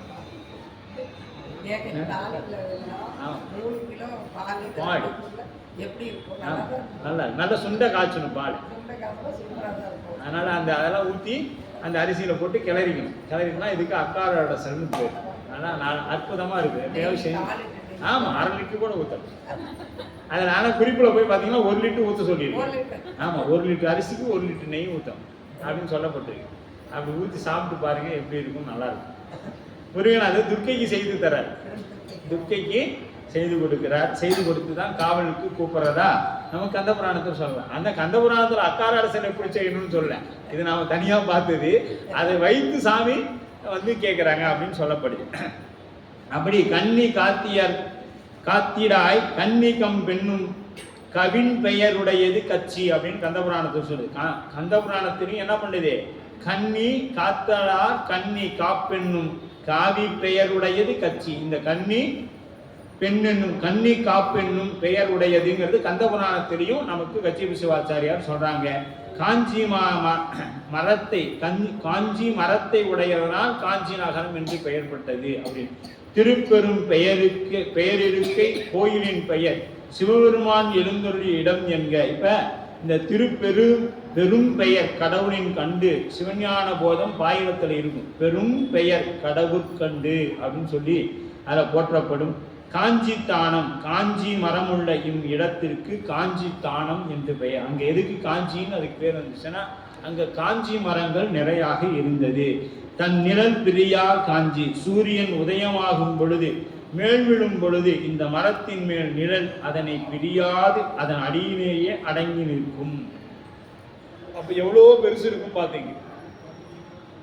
எவ்வளோ பெரியது இருந்தா உதயமாகும் பொழுதும் உச்சியில் இருக்கும் பொழுதும் மறையும் பொழுதும் என்ன ஆகும், அந்த மரத்தோட நிழல் அதற்குள்ளேயே அடங்கி நிற்கும். அந்த மாதிரி சிறப்புடையது இந்த மரம் அப்படின்னு சொல்லி அந்த சொல்லப்படுது. 76வது பாடல், அதற்கு இடம் என்று தலைப்பு கொடுத்திருக்கிறார் சிவபெருமான்.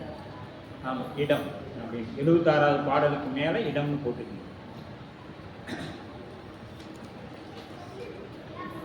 ஆ 76க்கு மேல பல பதிகள், பல பதிகள்னா அங்க இருக்கக்கூடிய நிறைய பதிகளை பற்றி பேசுறாருன்னு போது அடுத்ததுதான் இடம்.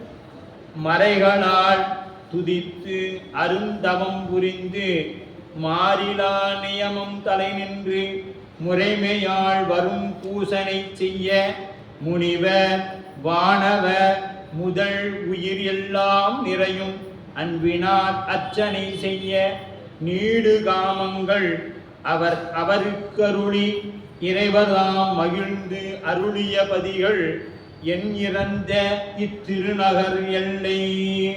இப்ப யாரு, வானவர் முனிவர்கள் பூசனை செய்ய, வானவர் முதலா உலக உயிர்கள் அர்ச்சனை செய்ய அருளி இறைவர் மகிழ்ச்சி அருளிய பதிகள் இங்க 30 பதிகளுக்கு மேல அங்க இருக்குது. 30 தலங்களுக்கு மேல அங்க இருக்குது. மறைகளால் பூசனை. இப்ப நாம பூசனை எப்படி பண்ணணும்னா, இந்த மறைகளால் என்பது நாம் முன்னமே பார்த்தோம், வேதம் இல்ல ஆகமம். வேதம் என்பது பொது, ஆகமம் என்பது சிறப்பு. அப்ப இங்க அன்னையானவள் என்ன வச்சு பூசை பண்ணாங்க, ஆகமம். அப்ப இங்க மறைகள்னாவே எதை சொல்லப்படணும், திருக்குறிப்பு தொண்ட நாயனார் புராணத்துல, பெரிய புராணத்துல மறைகள் என்று சொன்னாலே அது என்னத்தை சொல்லும், சிவ ஆகமத்தை சொல்லக்கூடியது அப்படின்னு பொருள் எடுத்துக்கணும். நான் மறை அப்படின்னா தான் நீங்க பொதுவுக்கு போகணும். இது மறைகள் அப்படின்ட்டா சிறப்பா சொல்லப்படக்கூடிய ஆகமத்தை சொல்லக்கூடியது. மறைகளால் பூசனை. அப்ப மறைகளால் துதித்து அப்படின்னா ஆகமத்தில் சொல்லிய வண்ணம் இறைவனை துதி செய்து பூசை செய்து அரும் தவம் புரிந்து மாறிலா நியமம். அரும் தவம் புரிய. தவம்னா என்னங்க, தவம்ங்கிறது என்னங்கம்மா, சரியை கிரிய யோகம். அது எங்க நடக்கும், தவம்ங்கிறது இவ்வளவு சிந்திக்கவே தேவையில்லை. சிவபூசை செய்வது தவம். வேற எதுவும் நீங்க போய் காலை கையை ஒத்த காலை மடக்கி சருகெல்லாம் சாப்பிட்டுக்கிட்டு காற்றை மட்டும் குசிச்சுக்கிட்டு பாடணுங்கிற நிலையெல்லாம் இல்லை. சிவபூசை செய்வது தவம். இதை நாம பல முறை சொல்லிட்டே வரோம் வகுப்புல. அன்பர்கள் சரியா அதை கேட்கலாம். இப்பயாவது கேட்டு வைத்துக் கொள்ளுங்கள். தவம் என்பது சிவபூசை செய்வது. அப்ப தவம் புரிந்து மாறிலா நியமம் தலை நின்று. ஏன்னா இங்க அன்னையானவர்கள் என்ன தவம் பண்ணாங்க, எங்கேயாவது போய் தனியா நின்று பூசை காலை கையை தூக்கிட்டு தலையெல்லாம் நின்று ஏதாவது பூசை பண்ணாங்களா என்ன? அன்னையானவள் இறைவனை அர்ச்சனை பண்ணி ஆதரித்தார். அதுதான் மாறிலா நியமம் தலை நின்று. அப்ப காமங்கள் விரும்பி வரங்கள். முறைமை அப்படின்னா ஆகம விதி அப்படின்னா கண்ணப்பர் செய்ததும், அவரு சிவகோசாரி செய்தது என்ன, ஆகம பூசை. கண்ணப்பர் செய்தது அன்பு பூசை. இவருக்கு வரதுக்கு முன்னாடி அவர் கனவுல போயிட்டு தான் சாமி இங்க வர்றாரு. யாருக்கு? சிவகோசாரியாருக்கு போயிட்டு கனவுல சொல்லிட்டு வந்துட்டு தான் இங்க சுவாமிக்கு காட்சி கொடுக்கிறார் அப்படிங்கிறது. அதனால தான் ஆகமம் ஆகி நின்று அன்னிப்பான் தாழ்வாழ்வு அப்படின்னு சொல்லப்படுது. நாம் இன்று செய்யக்கூடிய அத்தனை பூசை முறைகளுமே ஆகமத்தின் அடிப்படையில் தான்.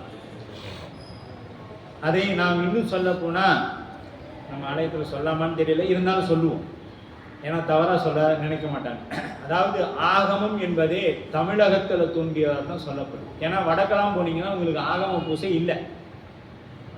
ஆகம பிரகாரம் ஆலயங்கள் இருப்பது தமிழகத்தில் மட்டும்தான். வேற எங்கேயும் ஆகம பிரகாரம் பூசைகளோ ஆலயங்களோ இல்லை.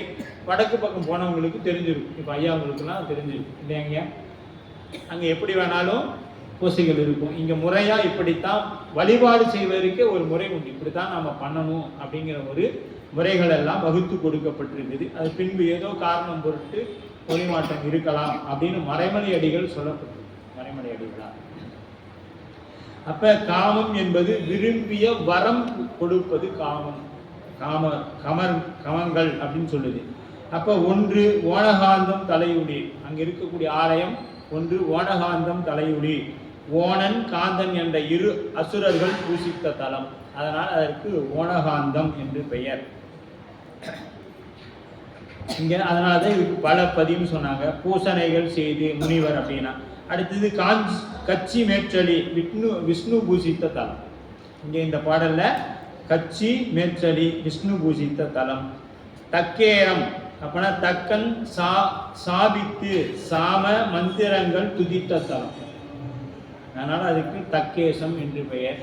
இப்ப இது போல நிறைய தலங்கள் அங்க நமக்கு தெரியாத இருக்குது. கன்னீசம், கலந்தீசம், சித்தீசம், அபிராமீசம், ஆதிபரீசம், ஈரணீசம், இரேனச்சரம், கச்சிபேதம், சுகதீர்த்தம், நவகிரக கீதம், நாரசிந்தும், பரசுராம், இப்படி பல பதிகள் அங்கு இருக்குது. ஏறக்குறைய 19 தலங்கள் சொல்லப்பட்டு இருக்குது. தாபித்து பூசித்த பெரும் பேறு பெற்ற முனிவர்கள் தேவர்கள் முதலானவர்கள் விளங்கினது. இங்க முனிவர்களும் தேவர்களும் என்ன பண்றாங்க? பூசை செய்யறாங்க. ஏன்னா அன்னையானவள் என்ன பண்ணணும்? எல்லாரும் வந்து தான் ஆகணும். அது மட்டுமல்ல, இந்த நகரை விநாயகர், முருகன், ஐயனார் போன்றவர்கள் காவல் செய்ததாக பின்னாடி நமக்கு இதில் இருக்கு புராணத்தில். அப்ப தன்னுள் எண்ணிறந்த சிவாலயங்கள் உள்ளடக்கி விளங்கக்கூடியது எதுங்க? இந்த காஞ்சி மாநகரம். தன்னுள் எண்ணிறந்த சிவாலயங்கள். இன்னைக்கு நமக்கு ஒரு குறிப்பிட்ட தலங்கள் தான் இருக்குது. ஆனா அன்னை பூசித்தது ஏகப்பட்டது அங்க பூசை பண்ணியிருக்கிறாங்க அப்படின்னு சொல்லப்படுது.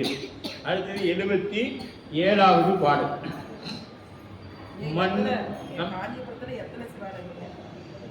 காஞ்சிபுரத்துல நமக்கு 8 தலங்கள் இருக்குது.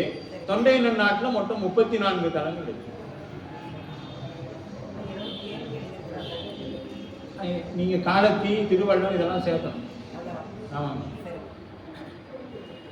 வைப்பு தலங்களும் சேர்த்து மாதிரி, வைப்பு தலங்கள்லாம் சேர்த்து. ஆனா தனியா பாத்தீங்கன்னா உங்களுக்கு 27 தான் வரும், 27 தான் இருக்கும். ஆனா வைப்பு தலம் ஸ்ரீசைலம் வரைக்கும் நீங்க சேர்த்துக்கணும். ஸ்ரீசைலம் இதெல்லாம் சேர்த்து. ஆமா 2. 77வது இடங்கள் அப்படி. மண்ணுகின்ற இத்திருநகர் வரைப்பின் மண்ணில் மிக்கது போ நன்மையினாலே துண்ணும் யானை தூற்றில் வாழ் முயல் முன் துறக்க எய்திய தொலைவில் ஊக்கத்தால் தன் நிலத்து நின்று அகற்றுதல் செய்யும் தானம் அன்றியும் தனு எழு தரணி என் நிலத்தினும் காண்பாரும் இரவா தனம் என்று இவை இயல்பினால் உடைத்தல். யானை முயல் துறக்க அப்படின்னு சொல்றாங்க என்பது அந்த இடத்தின் பலத்தினாலே அங்கு இருந்த குரு முயல் அங்க வந்த யானையை தன்னிருந்து அகற்றுவது. குரு முயல் யானையை விரட்டினதாம். முயல் எப்படி யானையை விரட்ட முடியும்? கேள்வி. அதாவது வல்லவன் இவ்வையகத்தில் உண்டு. அப்ப பெருசாதான் இருக்கணும்னு இல்லை. ஒருத்தரை அறிவாளையும் விரட்ட முடியும், நாம அறிவாளையும் விரட்ட முடியும். அதுபோல அந்த குரு முயல், அதுக்கு பேரு என்ன பேருங்க? குரு முயல், சின்ன முயல் அப்படின்னு. குரு முயல் போய் தொடர்போது அப்படின்னு கந்த புராணத்துலையும் இதுக்கு குறிப்பு இருக்குது. மதகரியை முயலுக்கு துறந்து முற்றி அப்படின்னு காஞ்சி புராணத்துலையும் இருக்குது. அப்ப அந்த மதகரி யானை, அந்த யானையை முயல் துரத்தியது, அதை தான் அந்த புராணத்தை இங்க சிந்திக்கிறாங்க. யானையை முயல் துரத்தியது. இரவாத்தனம், காஞ்சிபுரத்தின் இதற்கு என்ன பேருங்க? இரவா தனம் அப்படின்னா இரவா என்றும் இருக்கக்கூடிய இடம், இரவா தனப்படலம் என்றும் பிறவா தனப்படலம் என்றும் 2 படலங்கள் காஞ்சி புராணத்துல உண்டு. அதில் இது இரவா அப்படின்னா இறந்தா தானே பிறப்பு உண்டு. அதனால தான் இங்க ஒரு புளிய மரத்துக்கு என்ன பேர் உண்டு? பேரூர்ல இருக்கிற புளிய மரத்துக்கு பிறவா புடி. அந்த புளியங்கொட்டை எங்க போய் போட்டீங்களாலும் என்ன பண்ணாது, முளைத்து வாராது. ஏன் அப்படின்னா அது பெருமானுடைய கருணை. அப்ப நாம பெருமானிடத்தை அடைஞ்சிட்டோம்னா எப்படி அந்த புளியம்பழம் போல மீண்டும் நம்ம பிறவிக்கு வாராம தப்பித்து கொள்ளலாம். பெருமான் திருவடியை பற்றி நின்றோம்னா இல்லையா? அப்ப நமக்கு என்ன தேவை? பெருமான் திருவடியின் மீது அன்பு தேவை. தொலைவில் ஊக்கம், அழிவில்லாத ஊக்கம். தொலைவில் ஊக்கம்னா அழிவில்லாத ஊக்கம். இதனை ஊக்கி துறக்கும் என்றார் காஞ்சி முனைவர். காஞ்சியில இதுக்கு என்ன சொன்னாங்க? வாங்கி துறக்கும், ஊக்கி துறக்கும் அப்படின்னு சொல்லுவார். ஊக்கி துறக்கும் சொல்லுவாரு. இயல்பினால் உடைத்து இவற்றை செய்கையினால் அன்றி அந்நகர் தன்னிகரற்றது. எதுக்கு? இந்த உலகத்திலேயே தன்னிகரற்ற நகராக காஞ்சி மாநகரம் விளங்குகின்றது அப்படின்னு சொல்றாங்க. அடுத்தது 78வது பாடல். அதுக்கு 77க்குங்களா? இடங்கள், அப்படி இடம்.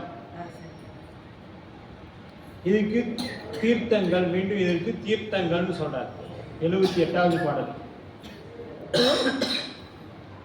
இன்று தீவினை யாவையும் நீக்கி இன்பமே தரும் புண்ணிய தீர்த்தம் வேண்டினார் தமக்கு இட்ட சித்தியாதாய் விலங்கு தீர்த்தம் நன்மங்கள தீர்த்தம் ஈண்ட காப்புடை தீர்த்தம் மூன்றுலகில் நிகழ்ந்து சாருவ தீர்த்தமும் முதலா ஆண்டு நீடிய தீர்த்தம் இந்நிலவும் அமரர் நாடாவர் ஆடுதல் ஒளியார். அப்ப இப்பாட்டுல தீர்த்தங்களின் சிறப்பினால் நகரத்தை சிறப்புகின்றார். ஈண்டுதல் அப்படின்னா குவிதல். ஈண்டுதல்னா குவிதல். எது? ஈண்டு தீவினை யாவையும், ஈண்டப்பட்டுள்ள வந்த குவிந்த. ஈட்டு வினைனா என்ன? ஈட்டு வினைனா என்னங்கம்மா? ஈட்டும் வினைனா ஆகாமியம். ஆகாமியம். வராத வினைக்கு என்ன பேருங்க? பயன்பாட்டுக்கு வராத வினைக்கு சஞ்சிதம். கொண்டு வந்த வினைக்கு பிராதத்துவம். நாம சொல்ல முடியாது, அவன் பிரார்த்தம் அவ்வளோதான் போயிட்டான் சொல்றோம்ல. நமக்கு வந்து அதை ஏற்றுக்க மாட்டான், அடுத்தவனுக்கு வந்தால் சொல்லிவிடும் அவன் பிரார்த்தம் அவ்வளோதாங்க போயிட்டான். நமக்கு வந்துச்சுன்னா நாம் செய்த வினைன்னு நாம் ஒத்துக்குமா? இல்லை, அவன் தான் எனக்கு செஞ்சுட்டான் அப்படின்னு நாம் சொல்றோம் இல்லை. அது போல இங்க ஈண்டு வினை. அப்ப ஈண்டுதல் அப்படின்னா குவிந்து கிடைக்கக்கூடிய இந்த வினை. எது? இந்த நாம் செய்த நல்வினை. இப்படி தீவினை, இது 2 எப்படி இருக்குது? நல்வினை குறைவா இருக்குது, தீவினை நிறைய மழை போல குவிந்து போய் கிடக்கு. ஈண்டப்பட்டதனால் வந்த குவிந்த தீவினைகளையும் பண்ணிய அகன்றிய பயின்ற பாவ. அந்த வினைகள் எல்லாம் எப்படிங்க? சுவாமி அப்பர் சுவாமி சொல்லுவாரு, பண்ணிய உலகினில் பயின்ற பாவத்தை நன்னி நின்று அறுப்பது நமச்சிவாயவே. நம்ம வினை எப்படி இருக்குதுன்னு பார்த்தீங்கன்னா அப்பர் சுவாமி சொல்றாரு, அப்படியே இந்த வானமுற்ற அளவுக்கு நம்மளோட வினை பாவம் புண்ணியம் செஞ்சு வச்சுக்கோ. நம்மளாம் புண்ணியத்துக்கே போகக்கூடாது, பாவம் செஞ்சு வச்சுக்கோ. அவ்வளோ செஞ்சு வச்சிருக்கிற இடத்துல விறகு விண்ணுற அடுக்கிய விறகின் வெவ்வழல் சுவாமி சொல்றாங்க. அவ்வளோ தூரம் அடுக்கி வச்சிருக்கக்கூடிய அந்த விறகுல பாவத்துல நமசிவாயங்க ஒரு தீக்குச்சி எடுத்து போய் கீழே பற்ற வச்சுட்டோம்னா என்ன ஆகும்? அது பூரா அப்படியே இறங்கி சாம்பலாயிடும். இப்ப இதுக்கு என்ன தேவை? இந்த விறகுக்கு ஒரு தீக்குச்சி தேவை. நம்முடைய வினைகள் எல்லாம் எரிக்கணும்னா நமக்கு என்ன தேவை? நமசிவாயங்கிற மந்திரம் குருநாதரால உபதேசம் பெற்றிருக்கு. குருநாதனால உபதேசம் பெற்றுட்டோம்னா அந்த சமய தீக்கை சந்தி வழிபாடு. ஆனால் அந்தியுள் மந்திரம் அஞ்செழுத்துமே, 5 பதம் சொல்லி அப்படிம்பாங்க. இப்ப அவங்க என்ன பண்ணுவாங்கன்னா, காயத்ரி உபதேசம் பெற்றவங்க 3 வேளையும் என்ன பண்ணுவாங்க, காயத்ரி மந்திரம் சொல்லுவாங்க. அதற்கு நிகரானது நமசிவாயம். அதற்கு வேதம் 4னும் மெய்ப்பொருள் ஆவது. இந்த 4 வேதத்தையும் ஒரு மிஷினுக்குள்ள விட்டு வெளியில எடுத்தோம்னா, நல்லா புளிச்சு வெளியே எடுத்தோம்னா அது என்னவா வரும், நமசிவாயன்னு வரும். அப்ப நமக்கு மந்திரம் எது, நமசிவாயம். சைவம் ஒட்டுமொத்தமா சைவம் என்ன சொல்லுது அப்படின்னா, ஒட்டுமொத்தமா சைவத்தை அப்படியே ஒடுக்கி சொல்லணும் அப்படின்னா அதுக்கு என்ன சொல்லலாம் அப்படின்னு பார்த்தீங்கன்னா, ஓம். அதுதான் சைவம். ஓங்காரம் தான் சைவம். இப்ப இது எப்படிங்க ஓங்காரம் தான் சைவம் ஆகும் அப்படின்னா, இதையும் மறைமலையடிகள் தான் சொல்லியிருக்கிறாங்க. என்ன சொல்லியிருக்கிறாங்கன்னா, தோடுடைய செவியன். தோ அப்படிங்கிறது ஓ அப்படின்னு போட்டுங்க. பெரிய புராணத்துல கடைசி பாடல் என்னன்னு முடியுது, உலகெல்லாம் என்றும் இன்பம் பெருகும் இயல்பினால் ஒன்று காதலித்து உள்ளம் மூங்கிட ஒன்றா அடியாரவர் நின்றது எங்கும் உலகெல்லாம். இம்முல முடியுது. அப்போ ஓல தொடங்கி எங்க முடியுது, இம்முல முடியுது. அப்ப இந்த 12 திருமுறை என்ன, ஓம். இதை யார் சொல்லியிருக்கிறா, மறைமலையடிகள் சொல்லியிருக்கிறார். அப்ப இந்த எல்லாமே சைவம் ஒட்டுமொத்தமா அடக்கணும்னா அது ஓம். வேதங்களை எல்லாம் ஒன்னா சேர்த்து சொல்லணும்னா அது நமசிவாயம். வேதம் 4னும் மெய்ப்பொருள் ஆவது நாதன் நாமம் நமசிவாயவே. இப்போ வேதத்தை எல்லாம் படிக்கணும்னா நீ நமசிவாயம் சொன்னா போகணும், அது பலன் தந்துருவார் சுவாமி. எவ்வளோ எளிமையா சுவாமி இதெல்லாம் கொடுத்தும் நாம அதையும் சொல்றோம்னா, என்னை குருநாதர் காலையில் 108 முறை, சாயங்காலம் 108 முறை தான் சொல்லிக்கிறாங்க. நீங்க என்ன எப்ப பாரு சொல்றீங்க அப்படிலாம் சொல்லக்கூடாது. குருநாதர் சொன்னதோட நீங்க பெரியாளா அப்படிலாம் பொழுதுக்கு சொல்லிட்டே இருப்பாங்களா? நின்றாலும் கிடந்தாலும் வென்றாலும் துயின்றாலும் துப்பினாலும் சிவாய நமன். பாத்ரூம் போறியா, அங்க போய் சிவாய நமன் பாடு, சாமி வேண்டாம்னு போறது. எங்க போனாலும் சொல்லிக்கொண்டே இரு. சொல்லுனா நமசிவாயவே. நாம மறந்தாலும் உள்ளம் சொல்லிக்கொண்டே இருக்கும். எது இந்த நாக்கு சொல்றது மறந்துட்டா கூட உள்ளம் சொல்லிக்கொண்டே இருக்கணும் அப்படின்னு தான் நமக்கு சொல்லப்பட்டிருக்குது. அப்ப இந்த வினைகள்லாம் என்ன பண்ணுதுங்க, பிராதத்தம் ஆகாமியம் சஞ்சீதம், இந்த 3 வினை கருமங்களையும் நீக்கும்படி எண்ணி என்றபடினால் ஈண்டு இந்த 3 வினைகளும் இவ்வுலகில் என்றும் காஞ்சிபுரத்தின் குரு. இது என்னைக்கும் எப்ப ஈண்டுனா காஞ்சிபுரத்தில் என்னைக்கும் இது நடக்கும். இது 3 வினைகளையும் நீக்கக்கூடிய நிகழ்வு நடந்து கொண்டே இருக்கும். தீவினை நீக்கி இன்பம் தரும் புண்ணிய தீர்த்தம். இந்த தீர்த்தம் எப்படிப்பட்டது, புண்ணியத்தை தரக்கூடிய தீர்த்தம். துரிதம் பாவம் தீர்த்தம் அப்படின்னு சொல்லப்படும். இட்ட சித்தியாய் விளங்கும் தீர்த்தம். இந்த தீர்த்தம் எப்படிப்பட்டது, இட்ட சித்தியாய் விளங்கும் தீர்த்தம். இது கச்சி பாளையத்தில் உள்ளது. ஞாயிற்றுக்கிழமைகளில் இதனுள் மூழ்கி சிறப்பு தரும் என்பது இது சிலப்பதிகாரத்தில் அங்க இருக்கக்கூடிய தீர்த்தத்துல ஞாயிற்றுக்கிழமையில போய் மூழ்கணும்னா என்ன ஆகுங்க, எல்லா வினைகளும் நீங்கும்னு நாம எதை சொல்றோம், சிலப்பதிகாரத்துல சொல்லப்பட்டிருக்கு. நன்மங்கள தீர்த்தம், நன்மைகளை தருவதனால் மங்கள தீர்த்தம் என்று பெயர் பெற்றது. இது மங்களம் அப்படிங்கிறதுனால இன்னொரு பெயரும் சொல்லப்படுது. செவ்வாய்க்கிழமைகளில் நீராடக்கூடிய தீர்த்தமாக இருக்கிறது. கடை காப்புடை தீர்த்தம் அப்படின்னா காப்பு என்பதனால் தேவர்களின் காவல் புரிந்ததனால் இதற்கு காப்பு என்று பெயர் பெற்றது. கர்வ தீர்த்தம் என்று பெயர். கர்வ தீர்த்தம் அப்படின்னா இதனுள் செவ்வாய்க்கிழமையில் மூழ்குவதன் சிறப்பு என்றாலும் மூவுலகில் உள்ள எல்லா தீர்த்தங்களும் பொருந்துவது காரணமாகும். இந்த கர்வ தீர்த்தம் என்பது மூவுலகத்தில் இருக்கக்கூடிய எல்லா தீர்த்தங்களுக்கும் பொருத்தும். அமர நாடவர் ஆடுதல் ஒளியர், தேவர்களும் எப்பொழுதும் ஒளியாமல் இவற்றுள் மூழ்கி செல்வர். இப்போ தேவர்கள்லாம் வந்தாங்கன்னா என்ன பண்ணுவாங்களாம், இந்த தீர்த்தத்தில் மறக்காம தீர்த்தம் ஆடிட்டு போவாங்க. எங்க பூலோகத்தில் வந்தாங்கன்னா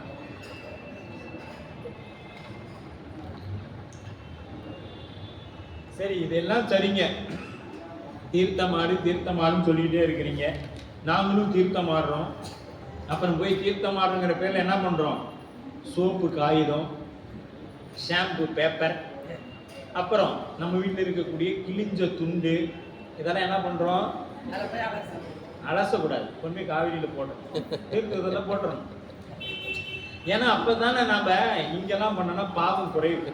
இப்ப ஆலயத்துல நித்திய வழிபாடு குறைகளை தீர்க்கும் பொருட்டாக உற்சவம் வருடத்துல ஒரு முறை நடக்குது. இந்த உற்சவத்தில் ஏற்படக்கூடிய குற்றங்களை நீக்கும் பொருட்டாக 12 ஆண்டுக்கு ஒரு முறை குடமுழுக்கு நடத்தப்படும். குடமுழுக்குல தீங்கு அதாவது குற்றங்கள் நிகழும், நம்மை அறியாமல் செய்யக்கூடிய வினைகள் நீங்கும்.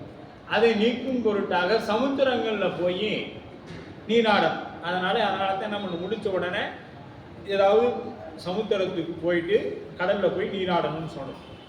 அங்க போனவொடனே என்ன பண்றோம்?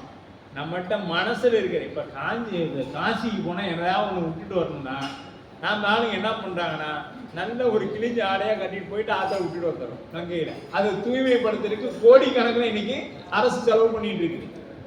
அதை விட இன்னொரு குத்து, நம்ம காரைக்கால் போனோம்னா சனிக்கிழமைக்குரியவர் இருக்கிறாரு, அவர்கிட்ட அந்த குளத்தை இப்பயாவது பார்த்த நலன் தீர்த்து நல்லா இருக்குது. இதற்கு முன்பு பார்த்தீங்கன்னா வெறும் துணியா கீழே கால் வச்சோம், நமக்கே பயமா இருக்கும், என்னத்தை காலில் சுத்துதுன்னே தெரியாது, பாம்பு சுத்துதா துணி சுத்துதானே தெரியாது. அவ்வளோ அந்த துணிகளை எல்லாம் அவுத்து போட்டுட்டு வந்துடுவாங்க. அப்ப இந்த தீர்த்தங்களை எல்லாம் என்ன பண்ணா தூய்மையாக வைத்திருக்கும். அதற்கு தான் தீர்த்தம்னு. ஏன்னா அது நம்மை தூய்மைப்படுத்துவதனால தான் அது தீர்த்தம். அதை நாம் என்ன பண்றோம்? நம்மளை மாதிரி ஆக்கிறோம். ஆமா, அதாவது நமக்கு எவ்வளவு வல்லமை பாருங்க, இறைவன் நமக்கு கொடுத்துருக்கிறா.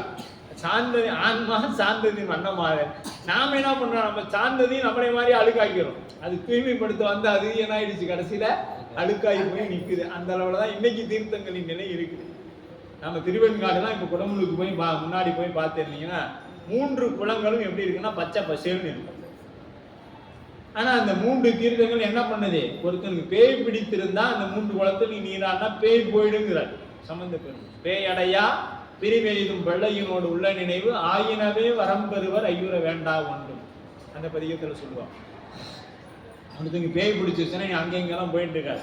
திருவெண்காட்டுல போய் அகோரமூர்த்தம் இருக்கிறார், 3 குளத்திலையும் நீராடிட்டு தரிசனம் பண்ணிட்டு வந்தா அது ஓடிடும். ஆனா அந்த தீர்த்தங்கள் அவ்வளவு அசுத்தமாக இருந்தது. இந்த பெருமான் கருணையினால் தூய்மை செய்யப்பட்டு இன்னைக்கு நாம் நீராடும் அளவுல இருக்குது. இப்படி நாம போற பக்கம் என்ன பண்ணணும்? முடிந்த அளவு எந்த ஒரு தீர்த்தத்தையும் தூய்மையாக வைத்திருக்கும். நம்மால் முடிந்த அளவு, முடியவே இல்லை அப்படிங்கிறப்ப இங்கிருந்து நீராடும் பொழுது நிறைய சட்டத்திட்டங்கள்லாம் உண்டுங்க. நீரில் போய் சிறுநீர் கழிக்கக்கூடாது, ஆற்றுல குடிக்கும் பொழுது எச்சில் உமிழக்கூடாது, ஆற்றங்கரையிலேயே மலஜலம் கழிக்கக்கூடாது. ஏன்னா ஆற்றங்கரையில சிவபூசை பண்ணினாலோ ஜபம் பண்ணினாலோ என்ன பல மடங்கு கோடி புண்ணியங்கள் உண்டு. ஆனா நாம அங்க போய் தான் எதெல்லாம் செய்யக்கூடாதுன்னு சொல்லப்பட்டிருக்குதோ அதெல்லாம் செஞ்சுட்டு வரோம். ஆற்றங்கரையில தான் நாம செய்துட்டு வரோம். இதெல்லாம் தவிர்க்கப்படும். ஏன் நமக்கு கோயிலுக்கு போய் நல்லது நடக்கலைன்னா இது மாதிரிலாம் செய்துட்டு வருவதனால நமக்கு நன்மை நடைபெறல. அந்த கோயிலுக்கு போனா நல்லதுன்னு சொன்னாங்க, ஆனா நான் போனேன், எனக்கு ஏன் நல்லது நடக்கலைன்னா நாம போய் என்ன செய்துட்டு வந்தோம்? அந்த தீர்த்தங்களையும் ஆலயங்களையும் அசுத்தம் செய்துட்டு வந்தோம். அதனால நமக்கு அங்க நன்மை ஏற்படவில்லை என்றுதான் சொல்லணும். அடுத்தது 79வது பாடல் விம்மிதங்கள் அப்படின்னு தலைப்பு கொடுத்திருக்காங்க. விம்மிதங்கள் தாட் அது ஒன்றினில் 3 பூமலரும் தமனியம் செழுத்தாமரை தடமும் நீலவார் புனல் குட திசை ஓடி நீர்கரத்து மாநதி உடன் நீடு நாள் அமர்ந்து செங்குவளை பைங்கமலம் நண்பகல் தரும் படலம் அன்றி காலமேகம் ஒப்பால் ஒரே வரையில் கண்படாத காயப்புடி குளதாள். ஒரு தாளில் 3 மலர்கள் அப்படின்னு சொல்றாரு. தாள் அது ஒன்றினில் 3 மலரும் அப்படின்னா இப்ப ஒரு தாள்ல எப்படிங்க 3 மலர் பூக்கும்? ஒரு தாள்னா என்ன தெரியுங்கன்னா தண்டு, தாமரை தண்டுக்கு தாமரை தாள் என்று பெயர். அதுல எப்படி 3 மலர் மலர்னா பகற்காலத்தில் செங்குவளையாக இப்ப காலையில சுவாமி சூரியன் எழும் பொழுது எப்படி இருக்கும்? அப்படியே செக்க செவேன்னு இருக்கும். அதற்கு அடுத்தது இரவு பார்த்தீங்கன்னா பசிய தாமரை அப்படியே பச்சை கலரா மூடன மாதிரி ஆயிடும் இரவு பொழுது வரும்பொழுது. இந்த பகல் வேளையில பார்த்தீங்கன்னா அப்படியே கரிய அப்படியே அழகா இந்த மேகங்களில் பதிரியும் அந்த மேகங்கள் போன்று அப்படியே விரிந்து போயிருக்கும். இந்த மேகம் எப்படி விரிந்து இருக்குதோ, அந்த கரிய மேகம் சூரிய ஒளி பட்டானா எப்படி இருக்கும், வெள்ளை வெளியேன்னு இருக்கும். அது போல இந்த தாமரையானது எப்படி இருக்குன்னா அப்படியே விரிந்து போய் அழகாக வெள்ளை வெளியேன்னு இருக்கிற அளவுக்கு இருக்கும். அதுதான் ஒரு தாளில் 3 மலர் பூக்கும். அப்போ ஒரே தாள் தான் 3 விதமா நமக்கு இருக்குது. அது ஒன்று உறங்காய புளிய மரம் உண்டு. இது மாதிரி உறங்கா புளி அப்படிங்கிறது உண்டு அப்படின்னு சொல்லுது. அப்ப நீர் வளர் புனல் குடதிசை ஓடி நீர் மா நதி உடன் நீடு அப்படிங்கிற. நதி அப்படின்னா கம்பை வெள்ளம். இந்த கம்பை வெள்ளம், அந்த கம்பை நதி நீர் கறக்கும் நிலத்தின் மேற்பரப்பில் ஓடுதல் மறைந்து நிலத்தின் கீழும் ஓடுகின்ற இப்பொழுது கிணற்றினுள் அடியில் நீர் ஓடுதல். இப்ப மேல மட்டும் ஓடலைங்க, கிணற்றுக்கு கீழே ஓடுறதும் எதுங்க, கம்பை நதி தான் சொல்லப்படுது. காஞ்சி மாநகர்ல நாள் அலர்ந்த அப்படின்னா நாள் உபகல் அப்படின்னு சொல்லப்படும். பைங்கமலம் பகலில் மலர்வது. இப்போ பகலில் மலரக்கூடியது மலர் எது, தாமரை. சூரியன் வந்தாதான் நீங்க பாருங்க, சூரியன் வர வரைக்கும் அது அப்படியே முட்டா இப்படிதான் இருக்கும். சூரியன் வந்த பிறகுதான் அது அப்படியே விரியும். நண்பகல் தரும் படலம் அவ்விதமே மாலையில் மரும் படலம் நண்பகலில் மலருவது விம்மிதமாகும். இதான் பகல்ல மலருவது விம்மிதம், அதற்குன்னு பேரு. காலமேகம் ஒப்பார் கருங்கொண்டவையால் கருமை மிக்க மேகம் அம்மையாருக்கு ஒப்பற்று மெய்யும் பயனும் பற்றி வந்த ஓமை சொல்லாக இருக்குது. அம்மையாருக்கு ஓமை சொல்லாக சொல்லப்படுது. கண்படாத காயப்புடி அப்படின்னா கண்படுதல் அப்படின்னா உறங்குதல். கண்படாத அப்படின்னா உறங்குதல்னு பேர். கண்படுதல் அப்படின்னா உறங்குதல். கண்படாத புடினா உறங்காத. இங்க மரத்தின் இலைகள் இரவில் குவிகின்றதில்லை. எது, அங்க இருக்கக்கூடிய மரத்துல, அந்த புளிய மரத்துல இருக்கக்கூடிய இலைகள் என்னதான் இரவுல தூங்காது. அப்ப நம்ம ஊர்ல சொல்லுவாங்கல்ல, புளிய மரத்துக்கு அடியில போய் நைட்ல தூங்காதீங்க, என்ன பிடிச்சிக்கும், பேய் பிடிச்சி. ஏன்னு கேட்டீங்கன்னா அப்ப நல்ல ஆழ்ந்த தூக்கம் வந்துடும். அவனை எழுப்புனாலும் எந்திரிக்க மாட்டான். அதனால அதுக்கு என்ன பண்ணிட்டாங்க, பேய் பிடிச்சுக்கிட்டான்.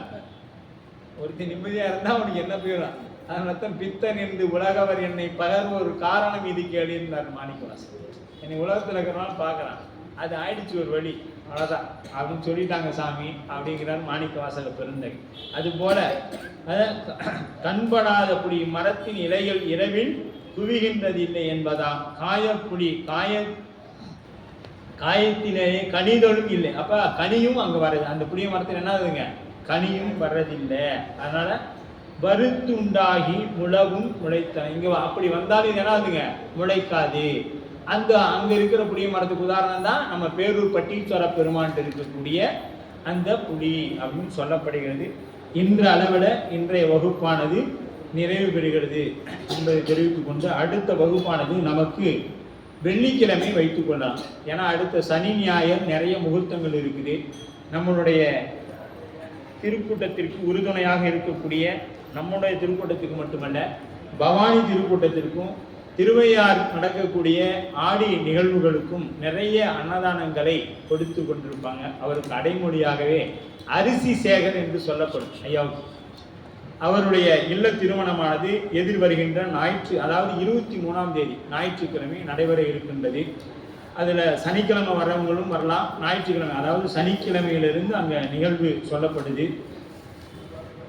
சனிக்கிழமை காலை 8 மணியிலிருந்து இரவு 9 மணி வரைக்கும் இருக்கு நிகழ்வு. நம்ம அடியார்கள் போறதுன்னா மாலை 6 மணியிலிருந்தோ அல்லது மதியானம் சீர் சாப்பாடு மதியம் 12 மணியிலிருந்து 2 மணி வரைக்கும் இருக்கு. அந்த நேரங்களில் போகலாம். இரவு 6லிருந்து இரவு 9 மணி வரைக்கும் இருக்கு, அந்த நேரங்களில் போகலாம். அடுத்த நாள் காலை 2 மணி வரைக்கும், காலையிலிருந்து 2 மணி வரைக்கும் நிகழ்வுகள் இருக்கு. வாய்ப்பு இருக்கக்கூடிய அன்பர்கள் இந்த மாதிரி அடியார்களுடைய இல்ல திருமண விழா அவசியம் கலந்துக்கணும். ஏன்னா இவங்கெல்லாம் பெருமானுக்காகவும் அடியார் தொண்டே இவருக்கு அன்னம்பாளிப்பு தான் இவரோட முக்கிய தொண்டு. வேற எதையும் செய்ய மாட்டார், அன்னம்பாளிப்பு சிறப்பாக செய்து கொடுப்பாங்க. அந்த விட இந்த திருமண விழாவில் கலந்து கொண்டு அடியார் மக்கள் உய்வு பெற வேண்டும் கேட்டுக்கிட்டு, அதற்கு முன்பாக வருகின்ற செவ்வாய்க்கிழமை திருஞான சம்பந்த சிவனடியார் திருக்கூட்டம் அறக்கட்டளை 15ஆம் ஆண்டு துவக்க விழாவானது செவ்வாய்க்கிழமை நடைபெற இருக்கின்றது. அந்தியூரில் வாய்ப்பு இருக்கக்கூடிய அன்பர்கள், அந்தியூருக்கு பக்கத்திலேயே செல்லீஸ்வரர் கோயில் சொல்லி சிவன் கோயில் இருக்கு. அங்கே கோயில் திருப்பணி நடந்து கொண்டிருக்கு. அங்கே இருக்கக்கூடிய அடியார் பெருமக்கள் ஆண்டுகள் தோறும் இந்த விழாவை மேற்கொண்டு வராங்க. அதில் இந்த ஆண்டு அவங்க போன ஆண்டு